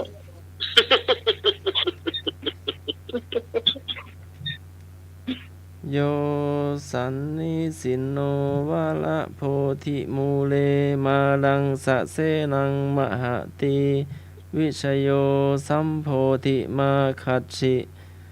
อนันตยาโนโลกุตตโมตังปะนามิพุทธังถามว่าเป็นธรรมวัดแบบใดก็ทำวัดเช้าแบบเก่าขอทำวัดเช้าแบบใหม่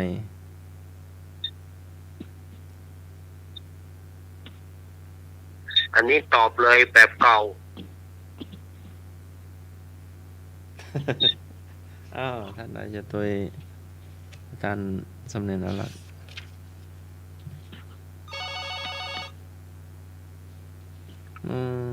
ไม่เยอะเนาะ ถ้าตามพระอาจารย์เนี่ยรักจ้ะข้อกระไก่แบบเก่าจ้ะ แล้วเขาไม่สวดแบบเก่าอะอาจารย์ว่าหรือว่ามันน้อยเดียว เดี๋ยวค่อยเฉลยเนาะเจ้า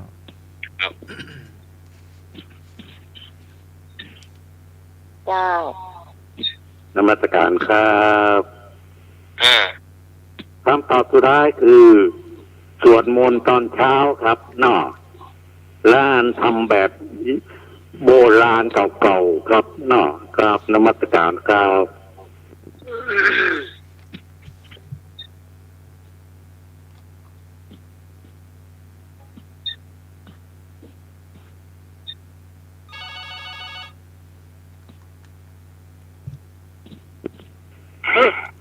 เจ้าคือคนตา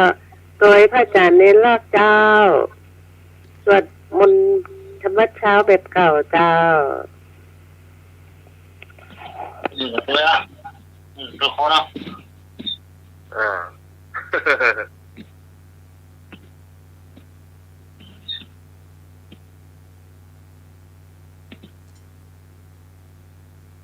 อ้อมเจ้าในความเสกก็อย่างม่อนเดิมเสกอย่างนั้นเจ้าระดับ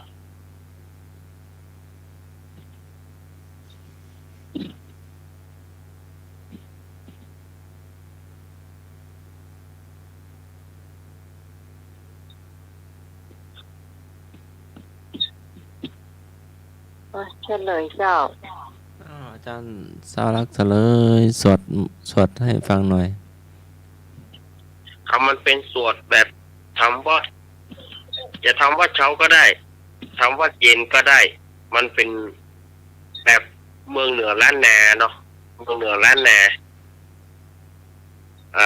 มันจะขึ้นต้นโยสันนิสิโนเนี่ยที่อาจารย์สมากว่าเนี่ยแล้วมันก็จะไม่เห็นสวดหรือว่าเขาสวดอยู่ ก็มีบางที่อย่างปัจจุบันผมก็ใช้นะถ้าว่าอย่างผมออกรายการภาคค่ำถ้าผมออกรายการภาคค่ำ6 โมงผมก็จะใช้บทนี้เพราะมันเวลามันก็น้อยเดียวก็ได้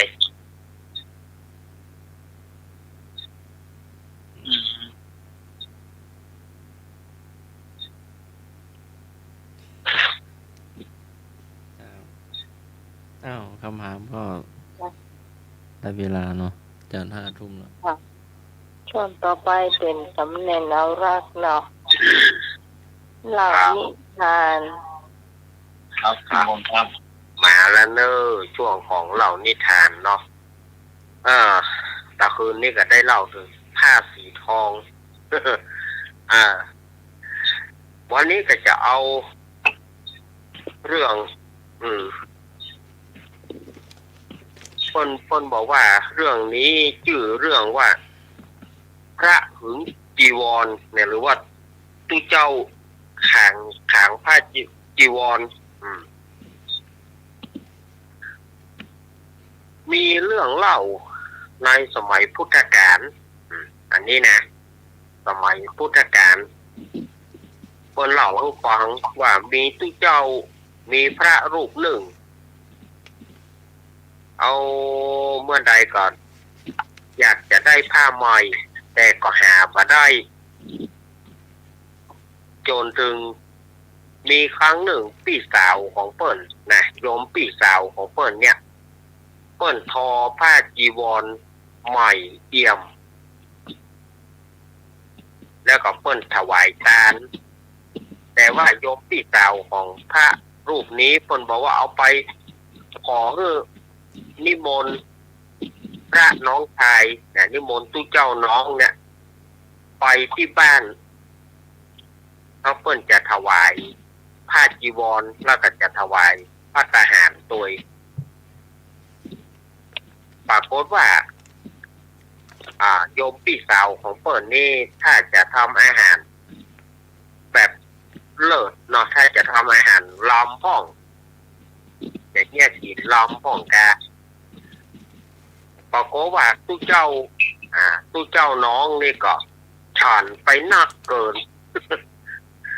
เพื่อฉลองสถาพี่สาวก็ถ้าจะฉันไปจะเป็นของล้อมกากินติ๊กๆกันเนาะเอาอย่างบ้านเฮานี่นะของล้อมก็กินติ๊กๆแล้วก็ถือเอาผ้าจีวรเนี่ยยังบ่ยอมนุ่งเตื้อว่าวันใหม่ก็นุ่งแกกะตั้งใจว่าจะเอาไว้นุ่งในวันใหม่ก็เอาพับแล้วก็หนุนหัวไว้ตั้งใจว่าวันใหม่ก็นุ่งวันนี้บ่นุ่งเตื้อเลิกบ่ดีไอ้ยังมาว่าไปแต่ด้วยความว่าอาหารที่พี่สาวเปิ้นทำน่ะอาจจะ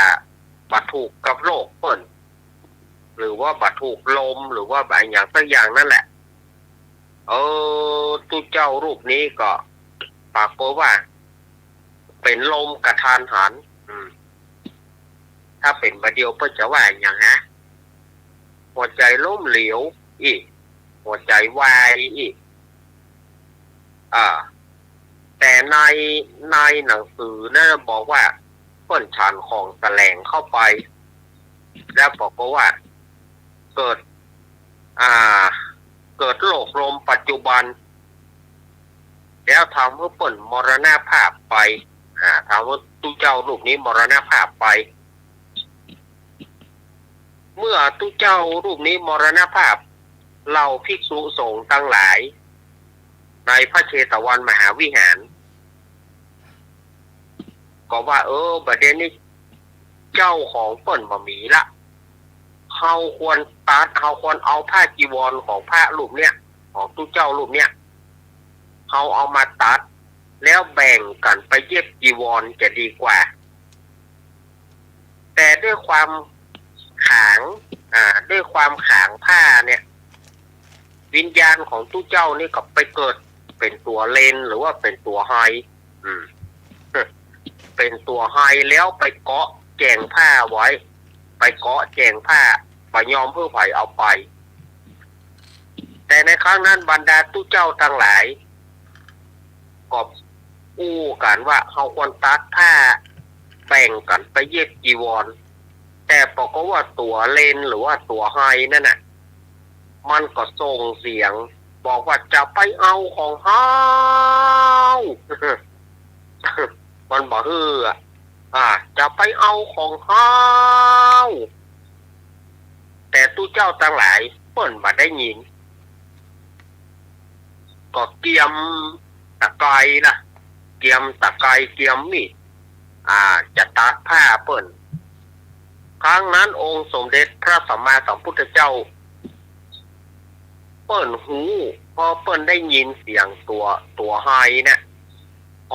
ว่าจะไปเอาของเฮาจะไปเอาของเฮาเปิ้นก็เลยมาระงับบอกว่าจ้าก่อนภิกษุทั้งหลายพวกเธอจะไปฝังตัดผ้าผืนนี้เตื้อรอให้ครบ7 วันก่อนแล้วก้อยตัดแบ่งกันแต่ตอนนี้จะไปแบ่งภิกษุสงฆ์ทั้งหลายก็มางงแหละอย่างพระพุทธเจ้าเปิ้นถึงบ่ให้แบ่งรอ7 วันก่อน พอเสี่ยง7 วันนั้นตัวไฮนั้นตายตัวไฮนั้นตายก็เอาวิญญาณไปสู่ภพภูมิอื่นพระพุทธเจ้าเปิ้นก็เลยอนุญาตว่าตัดแบ่งเตอะเพราะว่าผู้เจ้าตั้งหลายภิกษุตั้งหลายก็เข้าไปถามว่าเพราะเหตุใดพระเจ้าค่ะเพราะเหตุใดพระพุทธเจ้าค่ะเพราะเหตุใดพระองค์ถึงบ่ฮื้อตัดแบ่งกันในช่วงก่อน7 วันเนี่ยอย่างถึงบ่ฮื้อกันก็ผมเขาแบ่งผ้ากันพระพุทธองค์บอกว่าเหตุที่เฮาตถาคตบ่ฮื้อเธอตัดแบ่งกันนั้นก็เป็นเพราะว่าวิญญาณของผู้เจ้ารูปเนี่ยเปิ้นขางจีวรเปิ้นนึกใจจะตายอยู่ละแต่เปิ้นมาเป็นโลกลมปัจจุบันมรณภาพไปก่อนเมื่อมรณภาพจิตก็นึกถึงผ้าจีวรนั่นน่ะก็เลยไปเกิดเป็นตัวไฮเกาะอยู่แจงผ้าเมื่อเธอเขาจะแบ่งกันตัวไฮเนี่ยได้ห้องว่าจะไปเอาของเฮาแต่พวกเธอบ่ได้ยินแต่เฮาตถาคตได้ยินเฮาจึงมาบอกกับพวกเธอว่าจะไปฟังตัดแบ่งกันเตื้อรอให้ได้7 วันพอ7 วันนั้น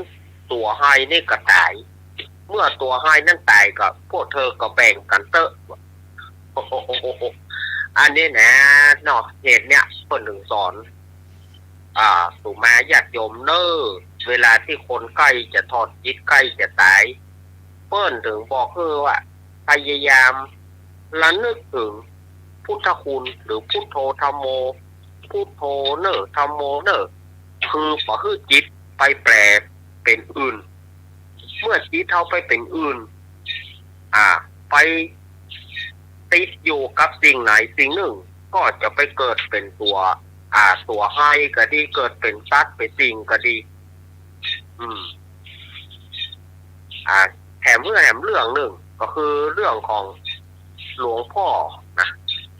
หลวงพ่อรูปหนึ่งอันนี้มันจะอยู่ในเรื่องกฎแห่งกรรม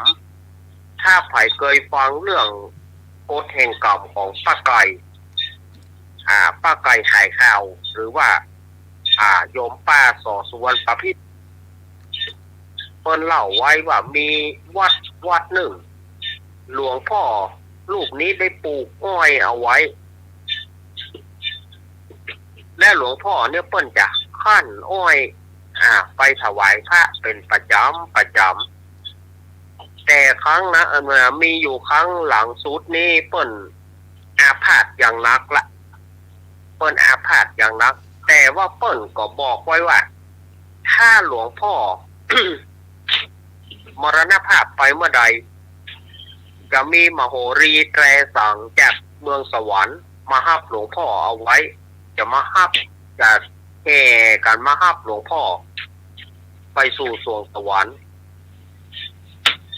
แต่พอคั้นว่าหลวงพ่อรูปนี้มรณภาพไปชาวบ้านเกิดมาได้ยินว่าเนี่ยอย่างบ่มีเสียงมโหรีแตรสั่งจากสวรรค์ตามที่หลวงพ่อว่าแต่ก็ไปเปิ้นไปถามพระเถระแถมรูปหนึ่งพระเถระรูปนี้เปิ้นคงจะเป็นอริยบุคคลเนาะเปิ้นก็บอกว่าเหตุที่ว่าบ่มีมโหรีแตรสั่งนั้นเพราะว่าหลวงพ่อรูปนี้กึศใจว่าจะคั่นอ้อยกึศใจว่าจะคั่นอ้อยไปถวายพระแต่ในขณะที่จิตคิดว่าจะคั่นอ้อยนะแต่เปิ้นมรณภาพไปก่อนเมื่อมรณภาพไปแล้วก็ไปเกิดเป็นตัวไฮอยู่ที่ยันต้นอ้อยจึงบ่มีมโหรีแตรสังจากเมืองสวรรค์ขอให้ท่านทั้งหลายทำตามที่หลวงพ่อเปิ้นบอกหลวงพ่อเปิ้นนึกไว้เตอะจงเอาอ้อยที่หลวงพ่อปลูกเนี่ยเอาขั้นแล้วเอาไปถวายพระ แป่งอ้อยส้มมันเนาะเอาง่ายๆว่าแป่งอ้อยส้มนี่เถอะทีนี้พระเนนเถนเจ้ารวมถึงเจ้าบ้านก็ปากันไปตัดอ้อยของหลวงพ่อนะแล้วก็ขออนุญาตเปิ่นเหียแล้วก็เอามาขั้นเอาแป่งส้มเนาะไปถวายถวายพระพุทธรูปในขณะนั้นก็เกิดเสียงมโหรีแตรสังจากสวงสวรรค์จันฟ้าว่ามาหับวิญญาณของหลวงพ่อไปอันนี้ถ้าใครเคยฟังเรื่องของป้าไก่หรือว่าป้าสอสวนประพิษที่เปิ้นออกรายการป้าไก่ที่วปทแม่ริมสมัย20กว่าปีน่าจะญาติโยมก็คงจะอาจจะจำได้หรือว่าบ่ได้เนี่ยนะเนาะสมาก็พอจะจำได้ก็เอามาเล่ากับประธานญาติโยมฟังนะเนี่ยจิตวิญญาณของคนเฮานี่ถ้าว่าเพิ่นถึงบอกว่าอย่าประมาทนะเพิ่นนึกถึงจิตจงและนึกถึงพระพุทธคุณพระธรรมคุณพระสังฆคุณอยู่เรื่อยๆจิตเฮาจะบ่เศร้าหมองจิตเฮาจะไปดีบ่ไปเกิดไปซัดไปสิ่งเพิ่นว่าอันนะครับวันพรุ่งนี้เป็นวันพระเนาะวันพรุ่งนี้เป็นวันพระแล้วก็เป็นวันแม่ตัววันนี้อาตมาภาพขอออกก่อนเวลาเนื่องเพราะวันพรุ่งนี้อาตมาจะตื่นเช้าเพื่อตีละครั้งก็จะได้สวดมนต์แล้วก็ศรัทธาญาติโยมก็จะได้มาทำบุญที่วัดเนาะวันนี้ก็ขอสุมาอภัยเนอร์อาตมาขอออกก่อนรายการเนอร์ก็ขอขอบคุณท่านอาจารย์วิศวัฒน์นะครับขอบคุณท่านอาจารย์สมัครนะครับผมครับผมขอบคุณโยมพี่สมัยเนอร์ขอบคุณลุงหนุ่ยเนอร์ครับผมครับการครับขออนุโมทนาที่ศรัทธาญาติโยมเปิดวิทยุให้ฟังโดยดีตลอดมาจะไปฟังมุนขึ้นหนีไปไหนเนอร์รายการของเฮายังบ่จบเตื้อคำเดียวกับถ้าฟังรายการของเฮาไปเรื่อยๆเนาะจนถึงเที่ยงคืนวันนี้กับศรัทธาญาติโยมอยู่ดีมีสุขเหมือนกันเนอะอายุวันโนสุขังพระลังขอเจริญพรถูกครับไปแล้วครับจบละนิทานต่างจีวรอ้อยเนาะมีแต่แล้วเนาะที่เอียงที่ไว้เนาะตัวนี้ทางเหรอที่เศรษฐีแล้วเศรษฐีที่เอาเงินไปฝังที่ดินเงินนะคำไปฝังที่ดินหนึ่งฝังไว้บนดินร่างกายเวลาไปเป็นเกิดไปเป็นหมาเกิดเป็นหมาปีกมาเฝ้าบ้านลูกอ่อนเนี่ยทางเงินทางทองปีกมาจากปิ้งครับปีเงินปีทองไปละวันนี้วันอาทิตย์ก็สวดมนต์เนาะสวดมนต์สืบชะตาที่ธรรมสถานเนาะทุกวันอาทิตย์ท่านไหนว่างก็เชิญมาช่วยกันสวดเนาะตอนแรงก็ทำวัดเย็น1 ทุ่มตอนเช้าก็ตี 5เนาะ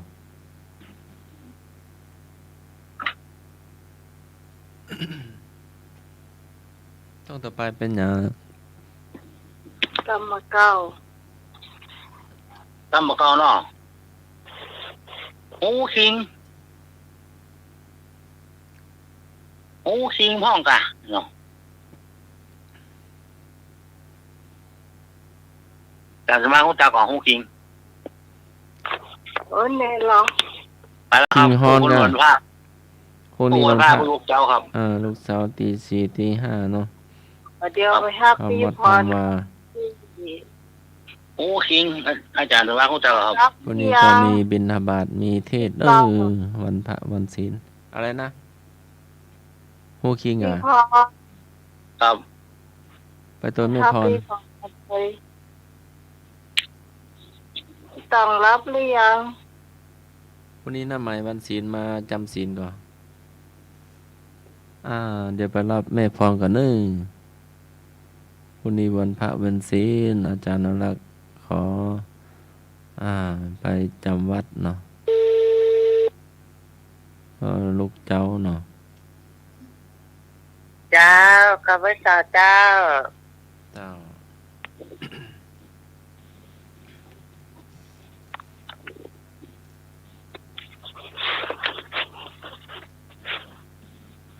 ลุงลุยหูคิงหรือยัง แปลว่าตัวฮ้อนกะ นะเจ้าก่อน ตัวฮ้อนกะเมื่อยกะหรือว่าจะไดฝนตกนักยุงนักยุงขบกะ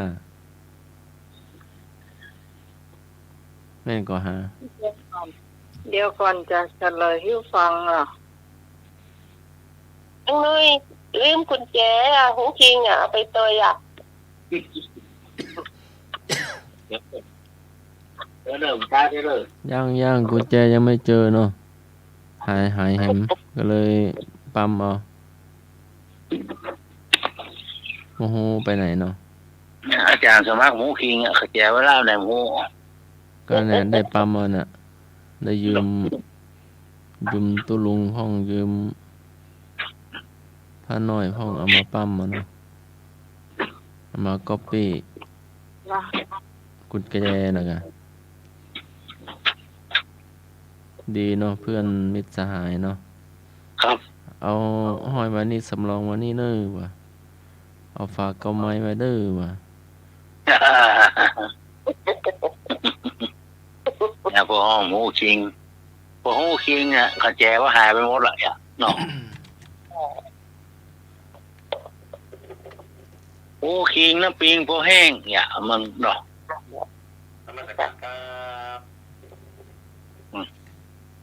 หูคิงนี่แปลว่าหมูคือตัวกะเนาะหมูคือตัวเองเนาะทุกอย่างก็ หมูคิงเนาะว่าไปเลยเนาะ คุยอยู่คนเดียวกับบ่ฮู้คิง ครับ คุยคนเดียวว่าคนเดียวกับ รับหรือยัง ฮะ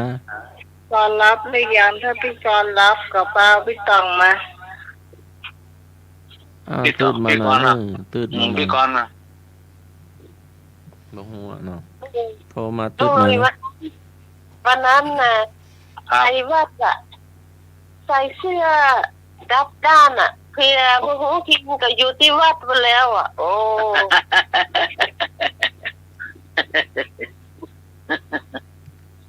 ไอ้เนี่ยพวกมีชุมันจะติจะตังนี่เนาะเป็นยังทำแล้วหรอ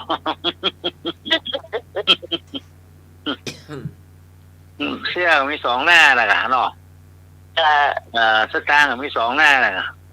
โอ้โหจริงพวกเขาเลือกเราวัดเลยพอมาบ้านแล้วพอมันหูคิงหมดเร็วจะเสื้อปิ้นต้องตัวเงี้ยแต่หรอผมมาโค้ดเหมือนใช่ของจริงมีนายคอนแค่ข้างเดียวก็ ยังใช่แท้หน่อยไปต้องฟังเลย แต่นะมันหน้าหนาวเนาะเนาะแค่ข้างเดียวลองฟังเนี่ย การหน้าหนาวส้มหายก็มันเย็นอย่า มันใส่ของตีนมันใส่หน้าหนาวได้ข้างเดียวข้างมันแค่กำไว้เนี่ยมันไม่ใส่ก็เกี่ยวไปโอ้ตัวหูกิงอยู่กลางไม่ห่าง ไปได้ว่ะเป็นไปได้เวลาเราซักถุงเท้าก็สองอันเนี่ยคู่หนึ่งเนี่ยเอาเวลาเราม้วนมันจะม้วนใส่ด้วยกันแล้วก็ ครับโอ้โหพยาบางเศร้าฟังหมายในมันยันถูกยังมาโคนเพื่ออันนี้ก็แห่น้อยพอเนาะข้างไหนเนาะ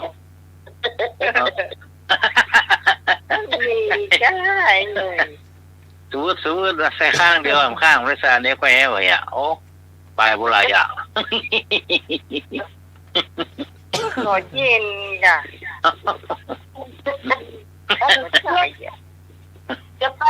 ป ไปธรรมะสัญจรนะรถมาปีมแล้วสร้างใส่รองเท้าผู้ขี่อยู่ปุ้นไม่ข้างเก้าข้าง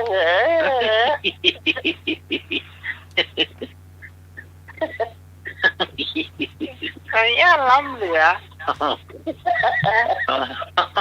ล้ำเหลือมาเตรียมไว้ล่วงหน้าอีกเรื่องลืมหรอกอย่าเว้ยแต่มันหมูคิงนะเว้ยมันมีอย่างมันต้องเตรียมล่วงหน้าไว้ทุกอย่างค่ะเพื่อเขาเตรียมรู้เขาเรียกว่าเขามาใช่แม่นปีนนี่เหรอเอาก็สร้างจ้ะอย่างนี้ก็แล้วหรออย่างนี้ก็ละโอ้โหจะมีหมดแล้วต้องมาบ่อยนะเอาชอบโรงแรมบ่อยมาโรงแรมเนี่ยก็เดี๋ยวลุกขึ้นฟ้อนนะส่วนมากเขาลุกขึ้นฟ้อนกันน่ะสมัครมันต้องทำบ่อย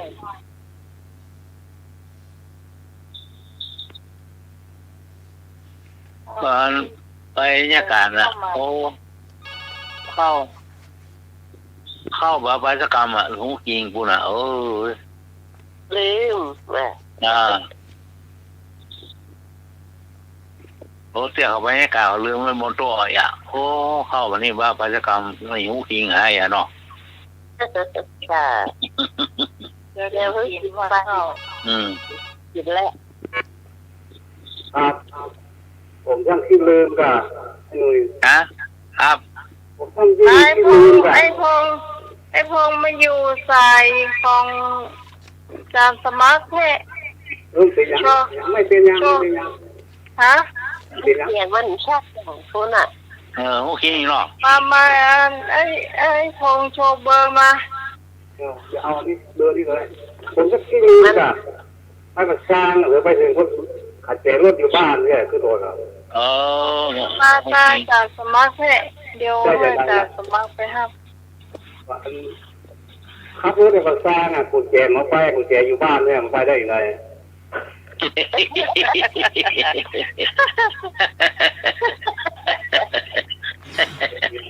ไป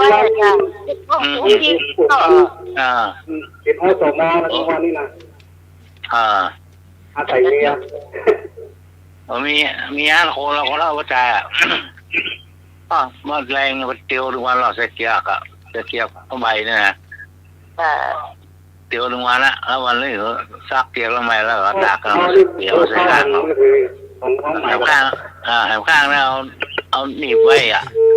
เอาหนีบไว้ที่ก้นเลยโอ้นี่ใหญ่เลยเนาะก็อาเตียวคือหลองแอบข้างมันมีไหนเดี๋ยวว่ามาสู้ก้นมันติดเสียงไม่อ่ะอันเจ้าว่าเดี๋ยวเข้าไปมันซักแล้วใหม่ใช้ได้ข้างมาสู้ก้นมันนั่งนั่งชับก็ก็สออาตั้งแต่ก็ได้งมบอกได้แล้วมันสอบมันโก้มันได้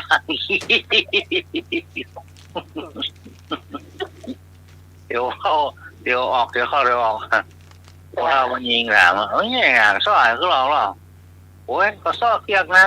กลับมาแท้ๆนะแค่เงี้ยย้อนเราถูกก้าวหน้าเราโอ้คิงมาเดียว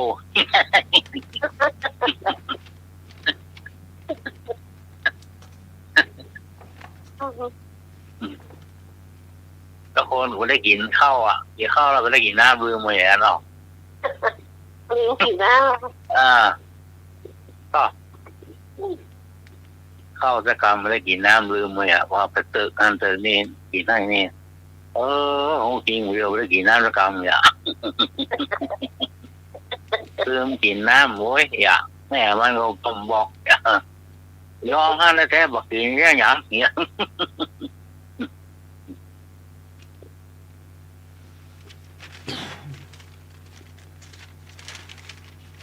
จบแล้วฮูคิงจ้ะ อย่างต่อแหบลุกมาเลย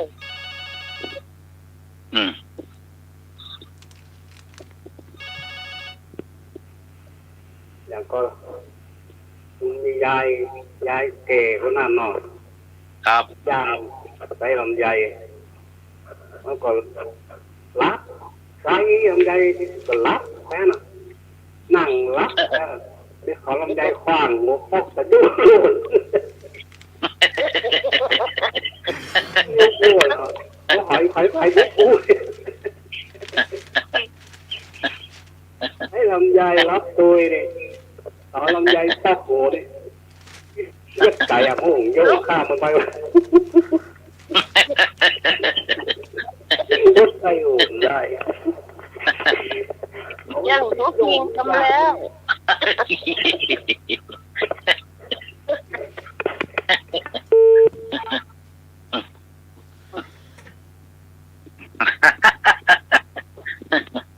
จะรอแต่ก็หนจะจนแต่ก็ย่าน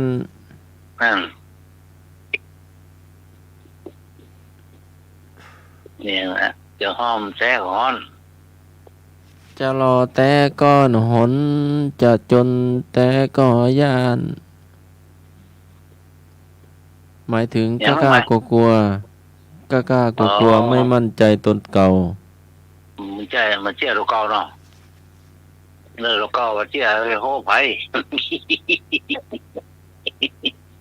การนำไปใช้ให้มีความมั่นใจในตนเองกล้าแสดงออกกล้ากระทำในสิ่งที่ดีงาม ครับเนี่ยถูกต้องเนี่ยทำดีเอาต้องไปทำละเนาะ จ้า ปัญหามันแย่โอ้ยโหจริงนะเนี่ย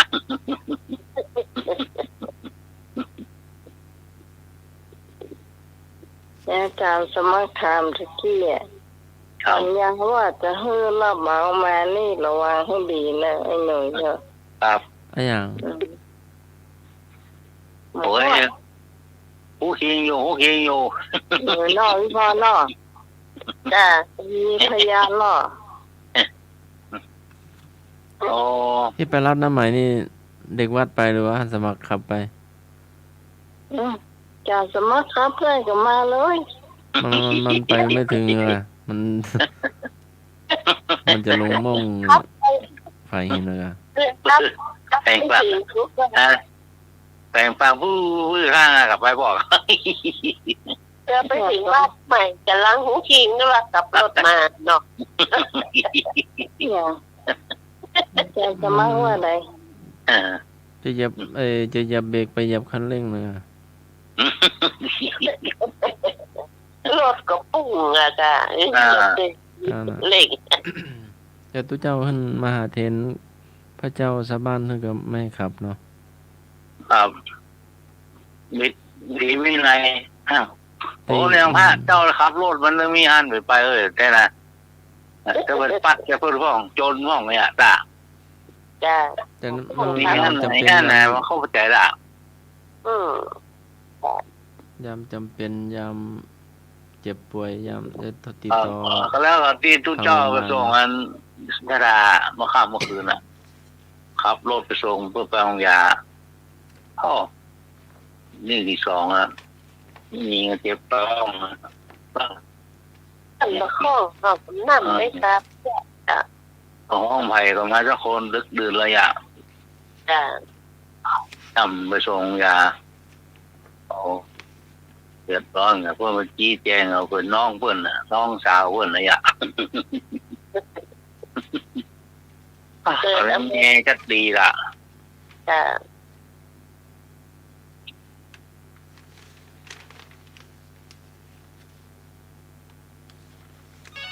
พี่กรณ์ไปไหนเนี่ยพี่กรณ์ยังเข้ามาประจำจับ รับตะก้าก็ได้พี่ตอนนี้ว่าได้โชว์เวอร์มาเหรอถ้ามารับพี่ตอน กรกมลอยู่ที่ไหนประกาศเข้ารายการด่วนตำรวจนั้น ไทยโล เกิด ไทยโลเนาะ หนุ่ย ครับ โลดโดนขับขี่พอดีตู้ขับไปกันไหนดูขับขี่ที่หนึ่ง เอาไม่ที่ไม่ต้องใส่เสื้อเหลืองนะผมไม่ต้องโกนนะหรอกโอ้ยครับเราไม่ที่เปลี่ยนเสื้อไปบ้างนานเมื่อไหร่ก็ใส่สีเหลืองเนี่ย ให้ทางบ้านกว่าเป็นบริการให้น้องพ่ออย่าง หัวมันแทนปันแท้มันแท้เดี๋ยวมันเป็นปันปลอมมาแล้ว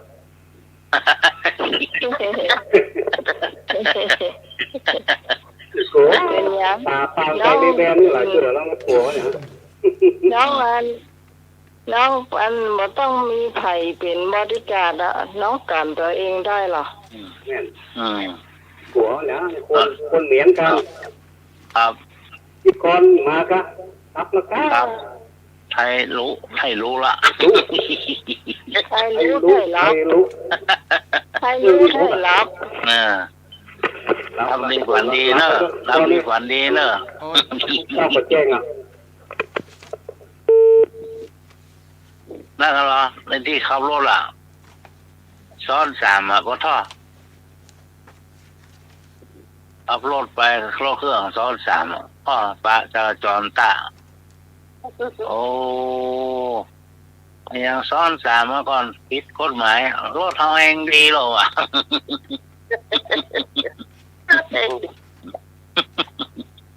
ได้หน่วยเล่าวันเจ้าที่น้องเล่าให้หน่วยฟังเจ้าคนซื่อเนาะเจ้าคนซื่อแต่ซื่อว่าเปิดอะไรเปิดใจได้บอกเป็นอดีตเป็นเนี่ยการหลวงเนาะเป็นเนี่ยการหลวงแล้วพวกเกษียณละเนี่ยการหลวงมาบนนี่ค่าเป็นดินก็พวกเกษียณมาก็มาปิ้งมาบ้านเนาะปิ้งมาบ้านนอกเนี่ยอย่างได้เนี่ยอย่างดีคือคนเดียวเนาะเดี๋ยวออกไป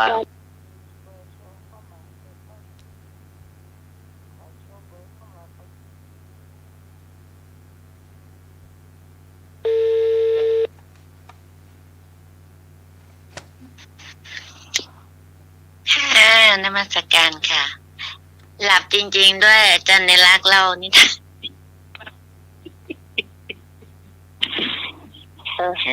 เจ้าไอ้วงอันใครได้ยินไทยแล้ว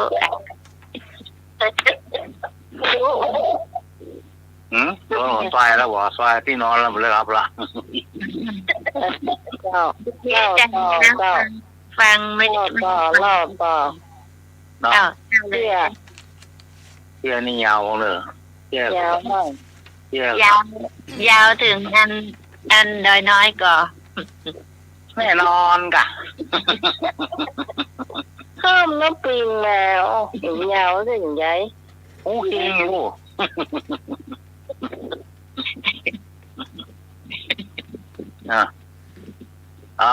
วันนี้ข้ารายการปิ้งมาบ้านเนาะปิ้งมาบ้านนอกเข้ามาบ้านพอเร็ววักนั่งงั้นหัวขึ้นไรใหญ่ๆดิเอาใหญ่ๆก็มาจ้างเลยเป็นไม่ใช่ว่าอย่างมาจ้างก็คือเปิ้นมีให้มีนายน่าค่ะผมเคยยาหรอกมีนายอยู่นักแต่ว่าเปิ้นมีวัวอยู่ตัวเดียวเอาเลยมีวัวอยู่ตัวเดียวแล้วทีนี้คนซื้อคนเนี่ยไปยืมวัวชาวบ้านเนาะครับชาวบ้านคนใดเปิดก็ต้องฮื้อหรอคนที่มีหลายตัวนะบางวันก็ไปยืมสมว่ายืมไอ้หนุ่ยอยู่ห้องแมลงมาก็เอาไปคืนแต่วันก็ไปยืมพี่พรบ้างแมลงมาก็เอาไปคืนเนี่ยขายยาผู้ใจกู้ลูกขายกู้จะได้แล้ววัวแยกอะแล้วทีนี้มีวันหนึ่ง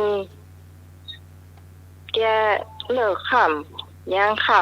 ำแกก็เอาวัวแกน่ะไปมัดไว้ที่แหล่งเนาะอันเอาวัวที่ยืมของคนอื่นเนี่ยเอาไปคืนเจ้าของอาหารบ้านเปิดเนี่ยกำลังกินข้าวกันที่จานท่านเนาะ แต่ก่อนนี่มันมีจานกินข้าวเนาะกินข้าวตรงหมูครับแล้วคนนั่นน่ะที่เป็นเจ้าของวัวนั่นก็หันนะเหมือนเจ้าว่ามาหันอยู่ว่าอันต้นเอาวัวมาคืนแล้วมาตีโรสเจ้าเสากันแล้วเนาะแล้วแกก็หันละความเก่งใจว่าเปิ้นท้องกินข้าวแกก็เอิ้นเปิ้นไหนโอ้นิสัยดีเนาะก็ออกไปเนาะออกไปเหียก็ฝั่งก็อยากกินข้าวก็แกก่อนก็จะไปกินข้าวบ้านเนี่ยก็ไอ้นี่โจ้แกก็ยังบ่ดีแต่ว่ามันมีช่วงที่ว่าเขากำลังกินข้าวขณะหมู่ที่กำลังกินข้าวบนบ้านเนี่ยมันมีขโมยมันลากวัวตัวนั้นไปมันลากวัวตัวนั้นไปเหียละกาที่นี่อันเขาก็น่าลุงจานนี่เนาะครับอายุมันก็อายุ60 ปลายมันได้เนาะปลดเกษียณทำงานเป็นข้าหลวงมาเนาะครับเปิ้นก่อนกำนันเปิ้นไปบอกกำนันว่าลุงจันน่ะยืมวัวของเฮาไปแล้วก็มันเอามาคืนมันหายไปเหียแสดงว่ามันลากของเฮาไปอากาศนี่อันกำนันเพิ่นก็มาเอาตัวลุงจันไปไม่เจ้าน่ะเข้าก็ไม่ได้กินสักคำเตียวไปสมัยก่อนเพิ่นเตียวหรอเตียวไปแล้วทีนี้ผ่านบ้านเพื่อนข้าราชการด้วยกันน่ะสมัยก่อนรับราชการด้วยกันแกก็เลยบอกว่ากำนันผมแค่อยากกินข้าวผมขอแวะบ้านเพื่อนผมหน่อยได้ก่อนอันกำนันก็ว่าได้เดี๋ยวนั่งรออยู่ที่หน้าบ้านนี้ตึงเจ้าของวัวเนาะแล้วทีนี้เพื่อนมันก็ซ้ำมาอยู่สักพักไปที่นั่งข้างนอกนะแล้วอันมีเมียเพื่อนมันอยู่ก็ตัวมันก็ซ้ำมาเห็นเนาะเมียมันแน่นะเมียอันเพื่อนมันนั่นนะมาปิด8 เดือนพุ่นละถ้าตัวก็ซ้ำมาตามมันจะทอดตาแดดเดียวเจ้ามันอย่างอื่นผมมีให้กินเนาะเพราะเพิ่นกินข้าวงาอย่างแล้วจ้ะก็ไปยื้อปลาก็มาเติมมันก็เลยเกาเก้าอี้เนี่ยวางแล้วมันก็ขึ้นนะกะขึ้นแล้วซ้ำมาตกเก้าอี้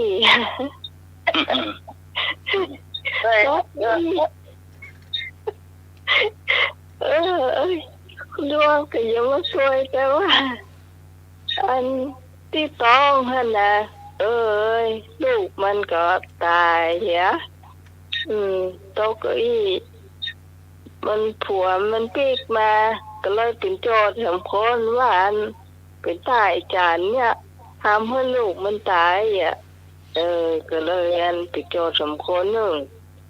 ไปถึงเจ้าของวัวหั่นกำนันกับป้าไปเห็นเนี่ยเนาะช่วงเวลาที่มันกำลังเดินทางไปเนาะมันนึกน้อยใจมันว่าตัวเฮานี่ก็ทำดีมาแต่เนอะเฮาก็บ่เคยเนี่ยอย่างไผเฮาอย่ามาเจออีกล้ำบ่เหลือเนาะโจกเฮาก็ยังดีเนาะอยากกินข้าวหิมตายก็ไม่ได้กินเนี่ยก็ผมเคยไปลักไปหยังไว้ก็เลยคิดฆ่าตัวตายเจ้าคิดฆ่าตัวตายแล้วก็เลยวางแผนว่าไปถึงอันที่เขาหั่นนะคือเขาจะฆ่าตัวตายแต่ว่าเขาจะต้องวางแผนก่อนนี่หรอกทีนี้มันก็บอกกำนันกับอันหมู่อันเพื่อนมาท่านเนาะที่มาตัวแล้วก็เจ้าของวัวท่านเนาะกำนันผมเจ็บท้องผมขอเข้าวันไปถึงมาต้องแกว่าไปถ่ายเงี้ยเนาะมันบอกว่าไปเตอะเนี่ย เดี๋ยวเขามาหน่อยอ่ะแล้วก็ทีนี้บอกก่อนเข้าไปในป่าเนาะความที่มันกระโดดจะโดดอันเขาอ่ะตายนะจะโดดภูเขาตายมันอย่างโชคดีพอดีมันมีพ่อลูก2 คนตัดไม้อยู่ลุ่มหั่นอยู่เหวลุ่มหั่น2 คนพ่อลูกเปิดตัดไม้อยู่ว่ามันลอกตัดเห็นซ้ำไม่เถอะผมจะวานตัดดีๆนะผมจะขออนุญาตตัดนะแล้วทีนี้มันโดดลงไปมันไปอันเจอใส่หัวป่อยนั่นแหละ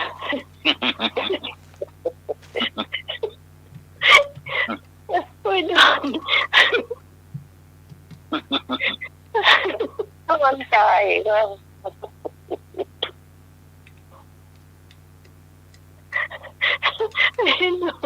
เน่าตอน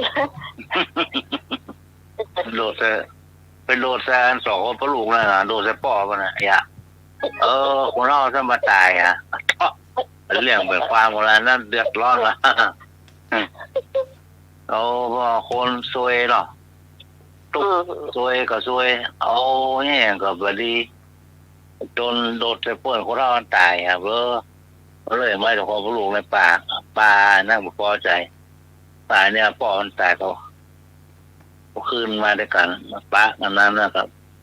บอกนะโอ้นี่ยายเนี่ยเอาไปนี่ยังไม่ทายได้นี่อะไรเป็นโดดลงอย่างเพื่อนตายไงมันว่าไอ้นั่นฆ่าพ่อมันอีกอย่าง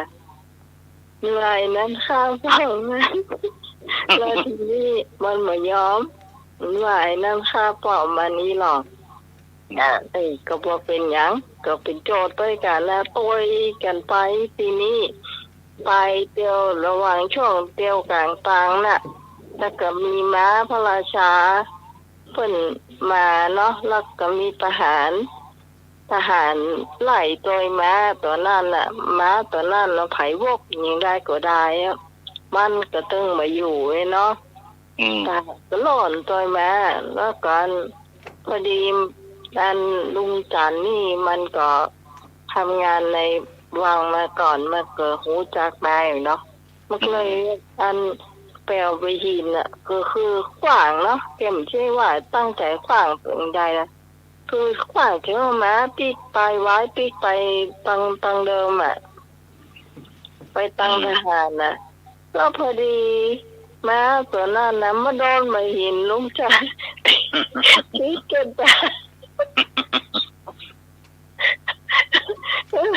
ตีตายพอดีเจ้าแล้วกันอันมหาเลขของเปิ่นเนาะที่เปิ่นหลายตัวมานะจะซ้อมมาโต้ลุงจานเห็นมั้ยว่าลุงจานเนี่ยทำเพื่อเอาไปหินขวางแม่เปิ่นตาบอดไปข้างหนึ่งอีเห็นมั้ยก็แล้วก็เลยยันพระราชาเลยท้องมาถามเป็นเรื่องเป็นอย่างตั้งแต่วัวหายละเพื่อจะตัดสินเรื่องวัวหายเนี่ยลุงจันก็ได้ทรายเกิงเนาะเจ้าของมันเพิ่นเอามาฮื้อแล้วก็บ่าวไปมัดไว้ที่เก่าแล้วก็บ่ยอมห้าผู้เจอเพิ่นทรายอย่างเดียวได้ทั้งคนเกิงแล้วก็เรื่องของอันแม่ลูกที่มันมาท่านอันนั้นเป็นความเมตตาของแม่หญิงคนนั้นอันนี้ยกไปแล้วก็ส่วนมันพ่อกับลูกที่ตัดไม้ท่านเพิ่นบอกว่าคนที่ตัดไม้มันลักตัดด้วยซ้ำเพิ่นไม่ใช่ตั้งใจอันฆ่าลุนน่ะเพิ่นตั้งใจโดดฆ่าตัวตายแต่มันโดนซวยคนเดียวมาลูกแล้วก็ทีนี้ลงม้าเนี่ยมันก็ทหารมหาดเล็กนี่ก็เอาไปอยู่แล้วไปโต้ลุงจันถึงมดตรงมัวนี่ค่าเสียหาย เหมือนตังหลวงที่เปิ้นใจให้ลุงจันทร์หมดละแล้วเปิ้นก็เลยเอาลุงจันทร์คนเนี้ยก็เคยอยู่ในวังมาก่อนเนาะก็เลยเอามาอยู่ตัวแหมเปิ้นโพสต์เกษียณไปแล้วก็จริงเพราะเปิ้นเป็นก็ซื้อไปอยู่ตั้งนอกก็มาฮู้ใจยะอย่างเงี้ยเนาะวัวก็มีตัวเดียวไปไถนาก็ต้องไปยืมวัวคนอื่นเนี่ยถูกเลยว่าเขามาอยู่ที่เดิมมาอยู่ในวังเหมือนเดิมรับกินบำนาญเหียกะอันเนี้ยคือว่า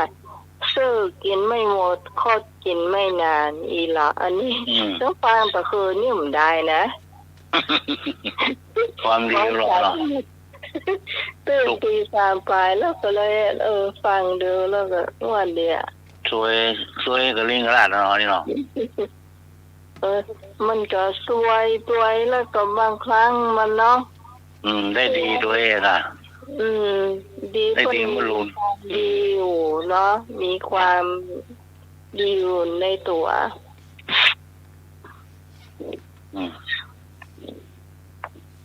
อันนี้เกี่ยวไงจะทำเหมือนกันนะนี่ขึ้นได้ก็เลยเล่าให้หน่อยฟังเนี่ยเจ้า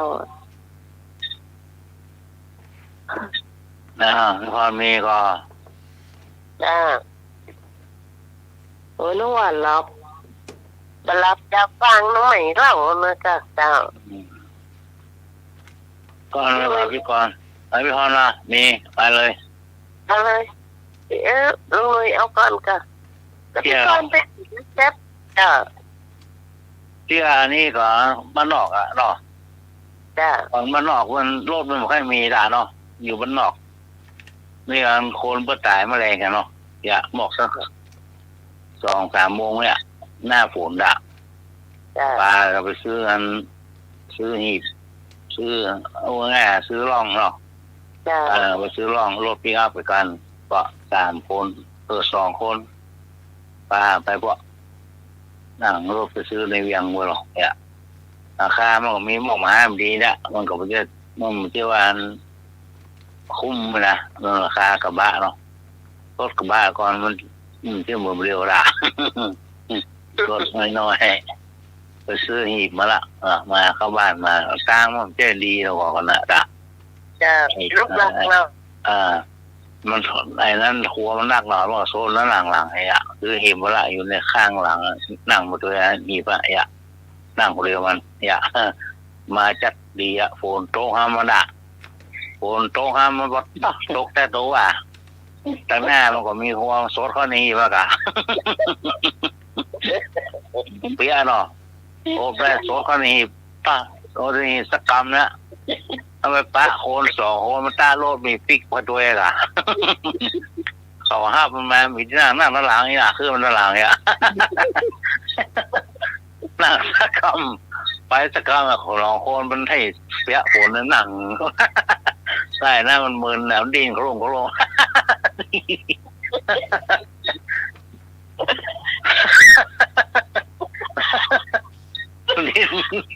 ดิ้นเขาลงมาแค่ออกไปร้อนหรอ2 ตัว2 ไม่อยากกินวิ่งลงโลไหลเสีย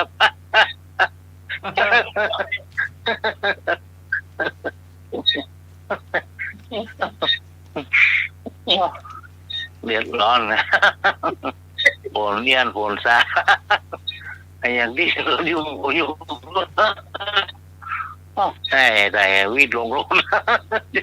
แต่ว่านั้นมันดิ้นฮ้อนนะฮ้อนโซลงมาละตัววิ่งลงรอแล้วรถมันยังวิ่งอยู่กันมันก็ค่อยไปค่ะมันไปเหมือนมันแบบหมูเว้ยเราร้อนตางมันก็ดีผมตกตางเป็นเลิกตัวอะไรครับค่อยไปค่ะมาแล้วใหม่ตรงรากกันหรอค่อยไปไม่ใช่เว้ยนะตางบดีตางมันออกก่อนมันเป็นจิปเปอร์ละตุกอะไรค่ะว่าน้ามันให้ฮ้อนเลยโซลงมาแล้ว2 ตัวหน้ากระบะวิ่งดู เราก็กระโดดลงดี มันรถมันไปบุ้ย ไม่ไม่ใช่หัวไอ้หนุ่ยเหล่า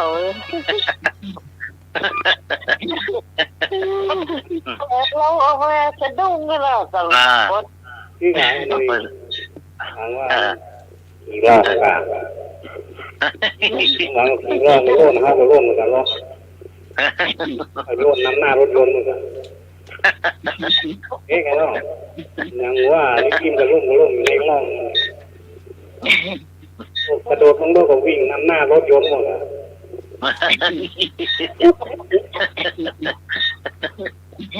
กลัวนะกลัวรถบุเดียวนะเขาบ้านนครเข้าบ้านเนี่ยดิวเป็นลุงโคข้างสองเมียไปขึ้นรถเลยอย่าตอนหน้าเต็มละอย่าก็กลัวอย่านั่งมากะนั่งหลังได้ขึ้นหลังหลายที่หน้ามาก่อนฝนตกให้มันจะเปียกละรถแต่ได้โซ่ตอนนี้ป่ะลงกระโดดลงรถวิ่งเนาะรถตอนนี้ต้องอยากตะกำลงไปหรอมันไปแบบเว้ยรถอะมันรถตักอะมันตักก้อยไปอะก้อยไปนั่นอยู่ในหีบ2 ตัววิ่งคือเลยไปนั่งสะกำเนี่ยเดี๋ยวปวดมันเอียนแล้วใหม่เนี่ยมันบ้านนอกมันมืดแต่ละอุศรุ่มมือเราเห็นปลาโคอย่างเงี้ยละก็หานั้นดิ้นนะก็ลึงตึ้งกลาง2 ตัวพอหน้ากันหน้าเหต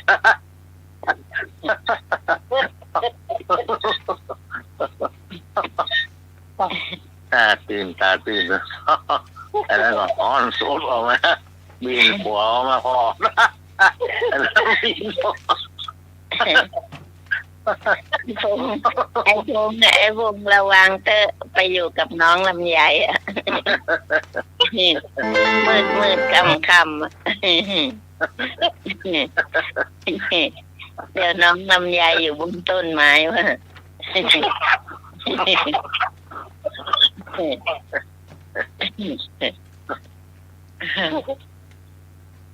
ดีกว่า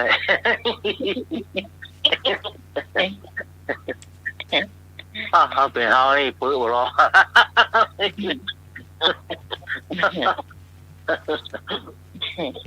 เอาเฉียบที่อยู่ล่ะเขาเพราะว่าเขาก็คงว่าไม่มีใครหรอกมีก็ห้าวขึ้นหัวลงแกก็คงไม่รู้ว่ามีคนขึ้นรถใช่ไหมโอ้นะใช่ไหมนะต้องไปเปียเนาะเพราะต้องรถมันจะดีนะก่อนรถมาดีละวิทย์เขาอยู่ในลำรถฝน2 คนตรงนี้เขานั่งตะกำกัดเองหน้าเห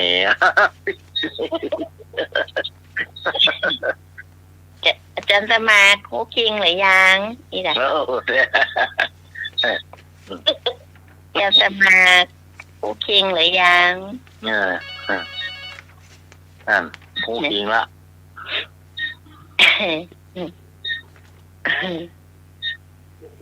อาจารย์สมัครโอ้มาอยู่ใส่น้องก็ได้100หัวชอบกันการธรรมสัญจรรถด่วนเนาะครับหัวเราะไปก่อนเลยหัวเราะไปก่อนเลยวะนึกว่าบอกโหจริงเต้อ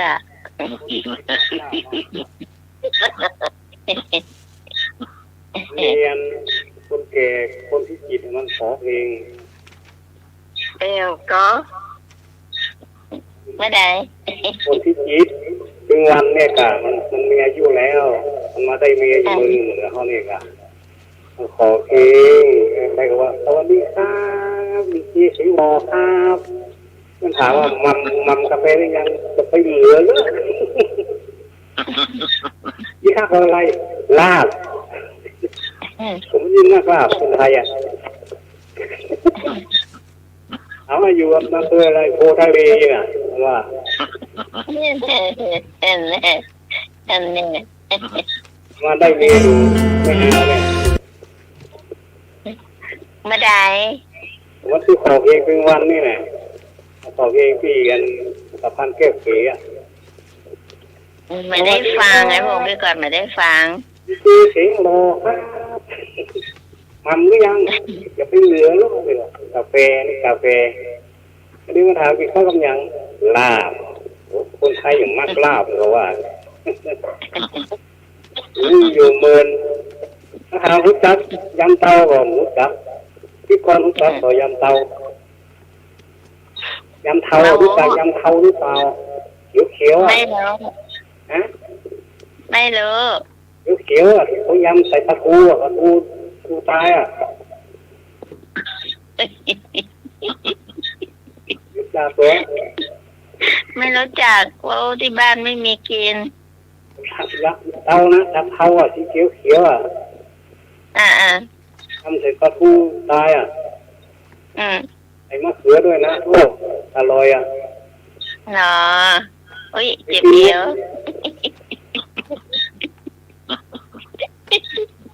เคยกินได้อย่าง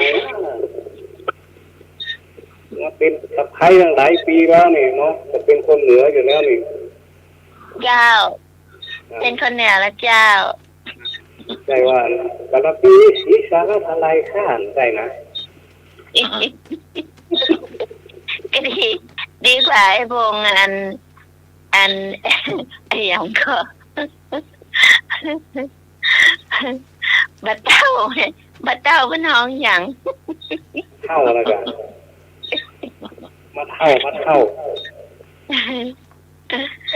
ท่าไหร่มาเท่าเป็นห้องใบมั้ง กะลำศีรษะเต้าใดอีกอะ กะลำปีสีสารเท่าไหร่ค่ะมีคนเหนือเข้ากรุงเทพ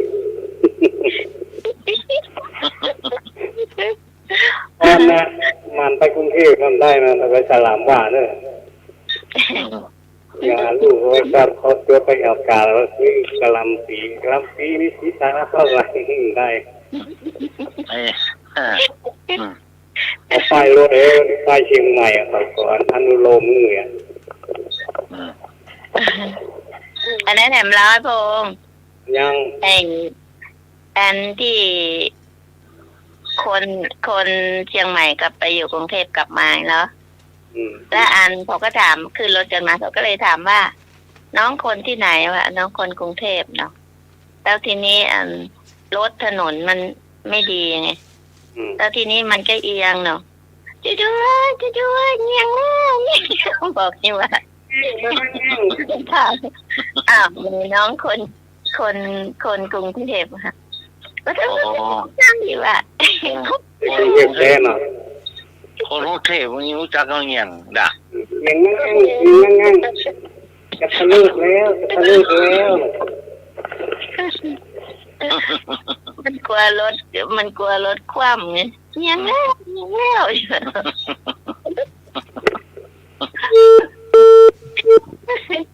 ไหนไอ้หงก็เห็นคนไทยรู้ก็นาง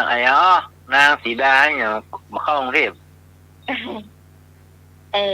อะไรวะสีดาน างสีดาเนี่ยมาเข้ากรุงเทพกลัวยังอยากเดี๋ยวนึกไม่ออก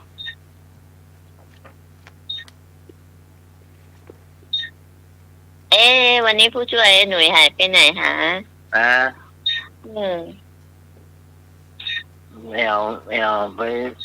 คุณแม่บอกว่าดามไปอยู่กรุงลงกาบ่นางสีดาเนี่ยมาเข้ากรุงเทพกลัวยังกะลันซีน่ะถูกต้อง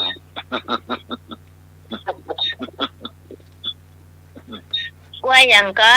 ฟังมาทีเถอะไปรอละเหรอน้ำหวานกลัวยังก็กลัวกะลันซีอ่ะกลัวถนนเอาละอันอย่างมันกลัวอย่างพลังสีอย่างไหนหนุ่ยมันกลัวอย่างพลังสี มันกลัวพระรามสี่พอกะเอาเบื้องหลังมือเรื่องพระโอพระเลยวิ่งอันได้ถามพี่กะบอก ถามคนที่เดียวไม่รู้อ่ะคำพ่อไม่รู้ หัวเอาว่าเดี๋ยวถามนักติ๊กเลยบอกเดี๋ยวมึงมีคำตอบว่าเดี๋ยวรอหมอ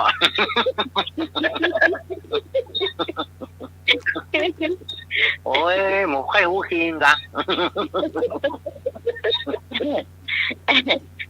ถามอาจารย์สมัครบอกค่อยบาฮูคิงเตอร์กาก็บอกว่าอ่านอันนั้นอยู่ว่าใครหัวกันไปก่อนเตอร์อีก ต่อเนาะ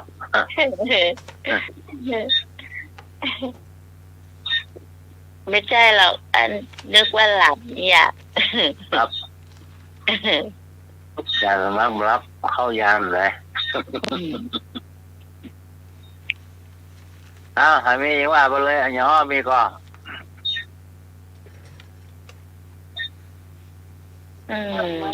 เกิดมามีเท่าหางบ่มีขาใหญ่มามีเท่าขาบ่มีหาง เนี่ย ลูกออด ถูกต้อง บุกออกจ้ะ คนเท่าลังลายตายตกเกาไม้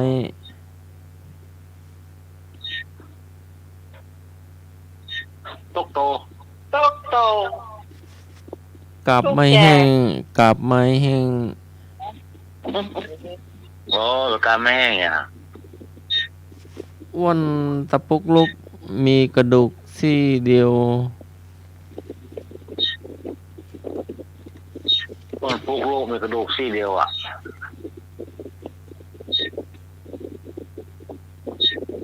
ตอบมันยาวอ่ะ แล้วแต่กองบางกองก็กองไง ฮะไอ้ยังก็ อ้วนตะปุกลุกมีกระดูกซี่เดียว บางอันก็ใหญ่บางอันก็น้อย แล้วแต่เราจะ งูหรือว่าปลาไหล กองเฟือง ไม่เกี่ยวกับกองเฟืองมัน ปากกระอื่นปากกระอื่น ต่อ เอิ้นว่า ใช่ไหมมีกระดูกซี่เดียวอ่ะ เปิดไม้กำหรอเอาสองเครื่องวัดแวดกันนะที่จุ่มมา มันเป็นยัง ว่า ไง วันไม้ตายต้นกลางเล่าเฟืองแหวกกะ ไม่ละแบบปลูกทำชามอีก ครับ เอาไปมัดอาจารย์สมัครไว้เนาะ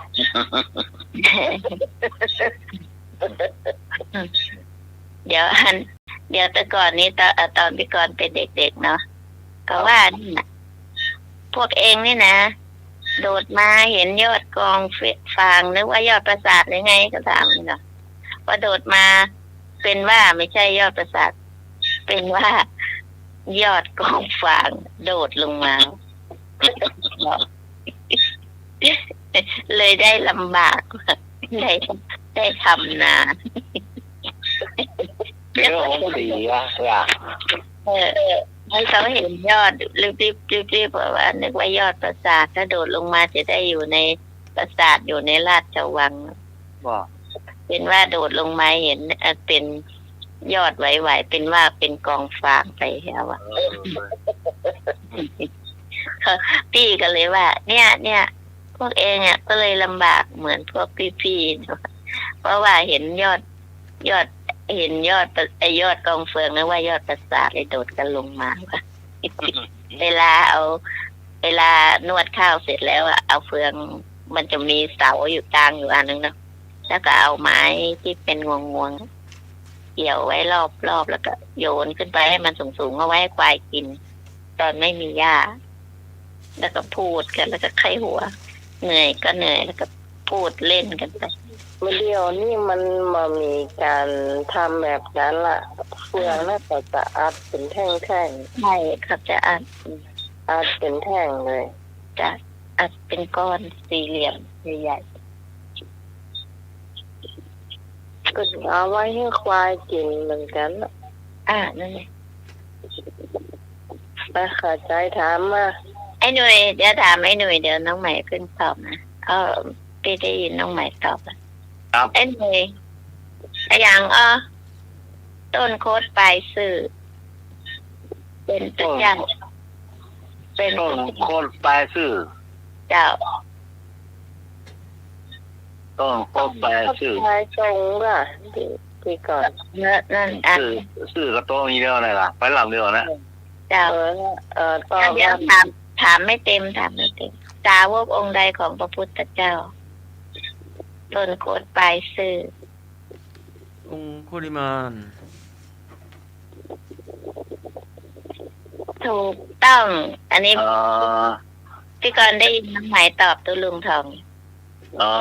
เขาเรียกว่า ชื่อขององค์คุลิมานเนี่ยชื่อเดิมชื่อว่าอย่างสิ หิสกะมาหิงสกะเห็นไหมก็หิงแปลว่าผู้ไม่เบียดเบียนโอเคถูกต้อง เก่งนั่นแหละเนี่ยเก่งนั่นแหละเนาะ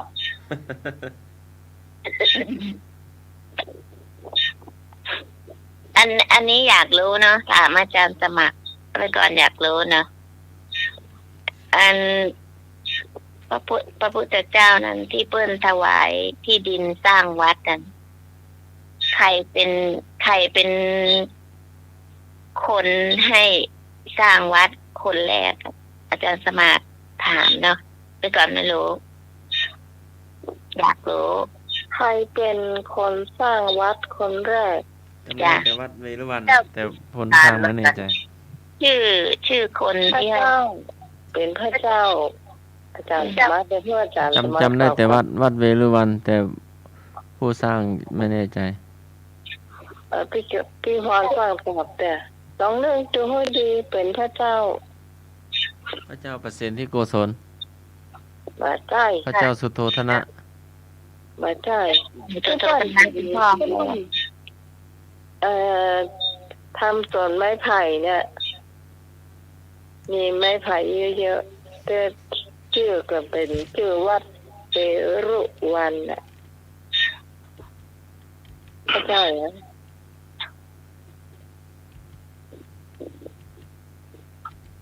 แต่พี่พรตอบพระเจ้าพิมพิสารโซเศรษฐีนั่นแหละนี่หรอคือพระเจ้าแห่งนี้เนี่ยเปิ้นเป็นเพื่อนตัวเนาะครับ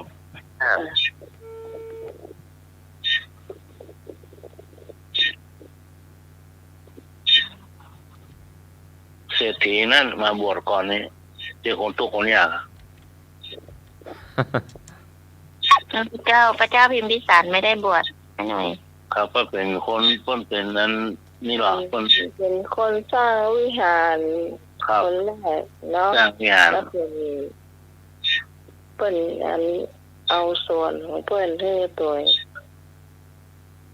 ชื่อวัดของเปิ้นก็ชื่อวัดเวรุวันเนี่ยชื่อเปิ้นเนาะส่วนไม่ใส่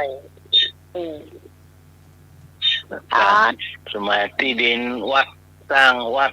อย่างครูบาศรีวิชัยนั่นล่ะแล้วคนที่อาจารย์สมัครทำแต่ว่าวันใดหรือว่าติดไปแล้ว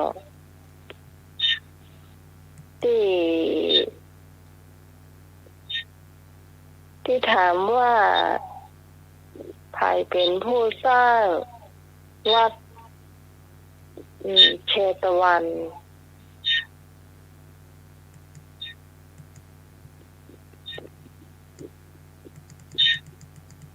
แล้วใช้ทองเท่าใดเนี่ย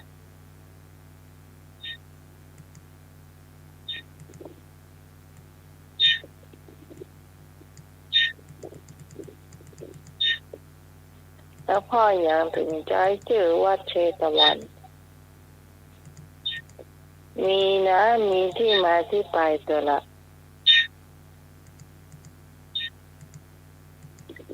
ส่วนเจ้าเชษอะค่ะเจ้าเชษขอ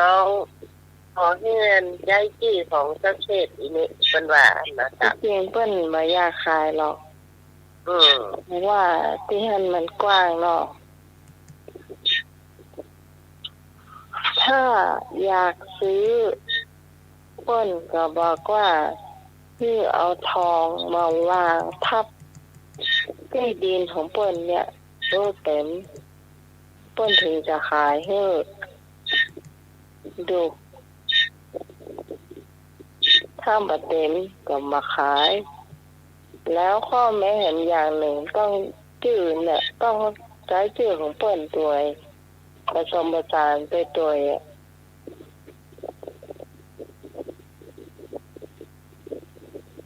น่าถึงเป็นวัดเชตวันเนี่ย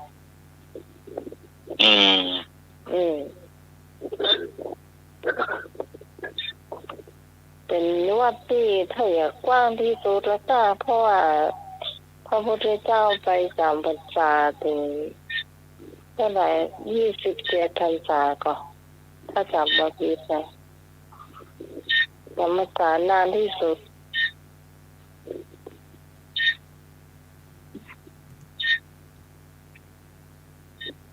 อันนี้สมัยไม่ได้เรียนนะคือใช้วิธีจำข้อสอบเอาที่คนถามพอก็ท่องเนี่ย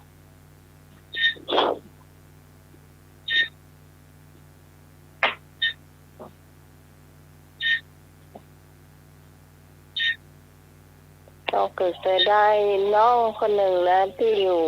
สันกำแพงนะบอกว่าเดี๋ยวนี้จะอายุเท่าไหร่เนาะถ้าอยู่นี่ก็ไข่สักเป็นรุ่นน้องสัก40-50 ลำบมเดี๋ยวนี้เอาลูกกับเมียมีลูกมีเมียมีลูกลำโพหลานลำโพไหมจะเที่ยงคืนแล้วเนาะยังเกือบคือ2 ล้านบาทไอ้เลย ครับผมไอ้ยังอ้อทำอันอ่ะเดี๋ยวเจ้า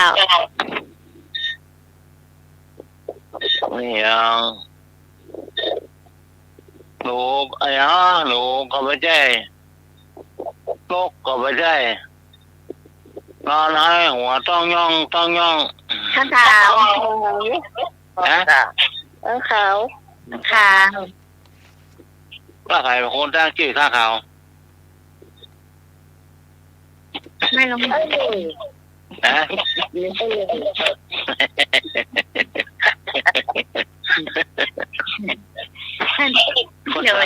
ภาษาฝรั่งห้องอะไรข้าขาวอ่ะ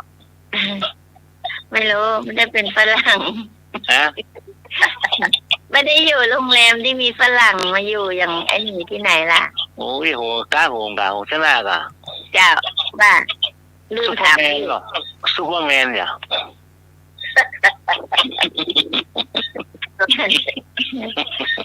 ไอ้หน่อย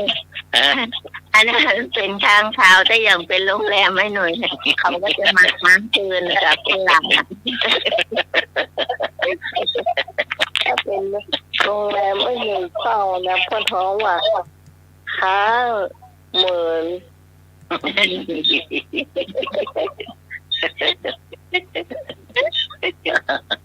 ข้างเหมือนไปตึ้งมาพ่อเลี้ยวมุกตั้งไผ่ตึ้งมาเลี้ยวเพลงจ้างสะพานก็ไม่หันไปมองเลยไม่เดี๋ยวเขาฟังเขา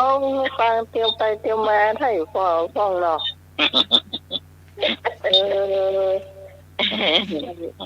ตัวมาเติมไม่วันไอ้นี่มันทำเป็นผีบ้ากับบาร์บี้จ้างสะพาน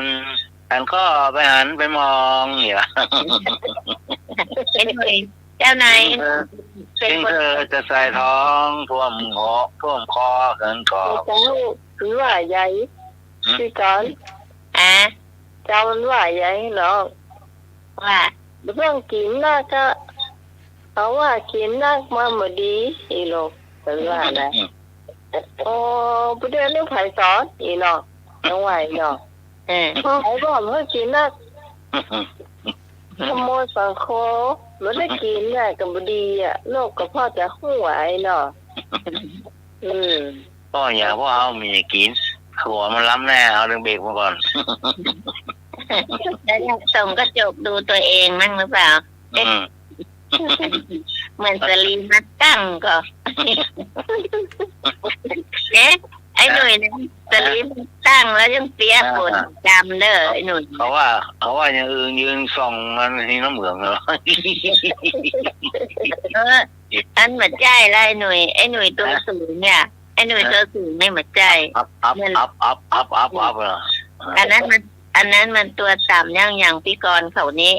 นะตัวสูงมันอย่างสลีมัดตั้งแล้วก็เปี้ยปวดเห็นกรรมเด้อเนี่ยยังตู้เพราะว่าอะไรล่ะ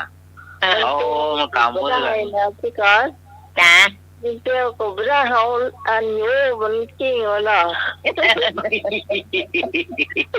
จะว่าตุ่มน้ำกับปัจจัยนะตุ่มน้ำมันก็ต่างเนาะเดี๋ยวก็จะว่าตัวเก่าอย่างนี้ต้องเอาอย่างเงี้ยเนาะตื่นข้ามันป้ากันนะไม่เอามันป้าไม่เอาเลยรอกำมือกันเตยงที่ไปเทพให้ไปเทพเฮ้าอย่าโอ้ยดูละข้ากับคือกำมือกันเต้นด้วยวะมันเต้นหนีเขากลัวเขายับหัวมันได้หน่อยมันกำมือนะกำมือไปบัดเต้นแล้วพอตะกู้ท้องยองไปป้าอย่างละ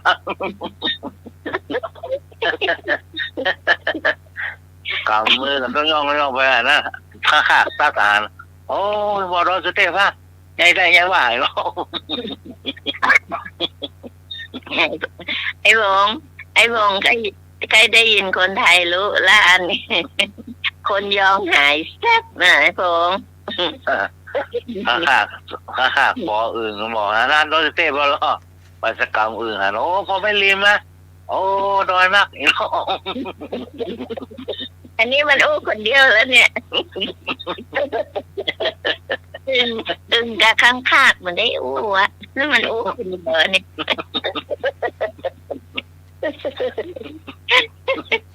เสียงนะ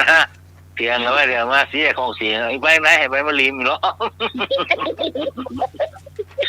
โอ้ไม่มีของกินน่าเสียหรอก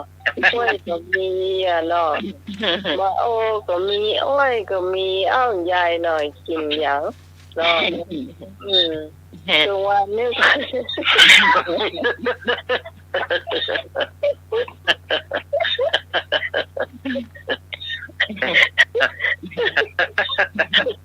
ป่ะที่วานอิดผมเจ้าคืนแล้วจ่าสวัสดิ์นี่โมครับเมาไปหัวเที่ยงคืนไปแล้วฟังเทศบิณฑบาตนึงเพื่อจ่าสวัสดิ์บิณฑบาตเราพูดลูกรักพ่อแม่ลูกสายใจเท่าที่จำเป็นถึงพ่อแม่จากไปพ่อแม่ก็ดีใจแลลูกรักพ่อแม่ลูกสายใจเกินความจำเป็นถึงพ่อแม่จากไปพ่อแม่ก็เสียใจลิขิตโดยพระประชานาถมุนีหลวงพ่อเจ้าวาดวัดดอนจันทร์ตำบลท่าศาลากราบนมัสการและเจริญพรสาธุครับไอ้หน่อยมาไอ้หน่อยโอ้พ่อครับฮะโอ้พ่อใจไม่จ้ามาให้โอเคนะอู้เด้อ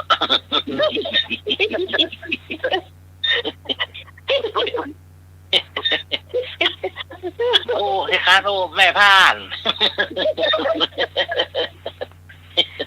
ลูกอย่าวิ่งแม่ผ่านนี่อ่ะ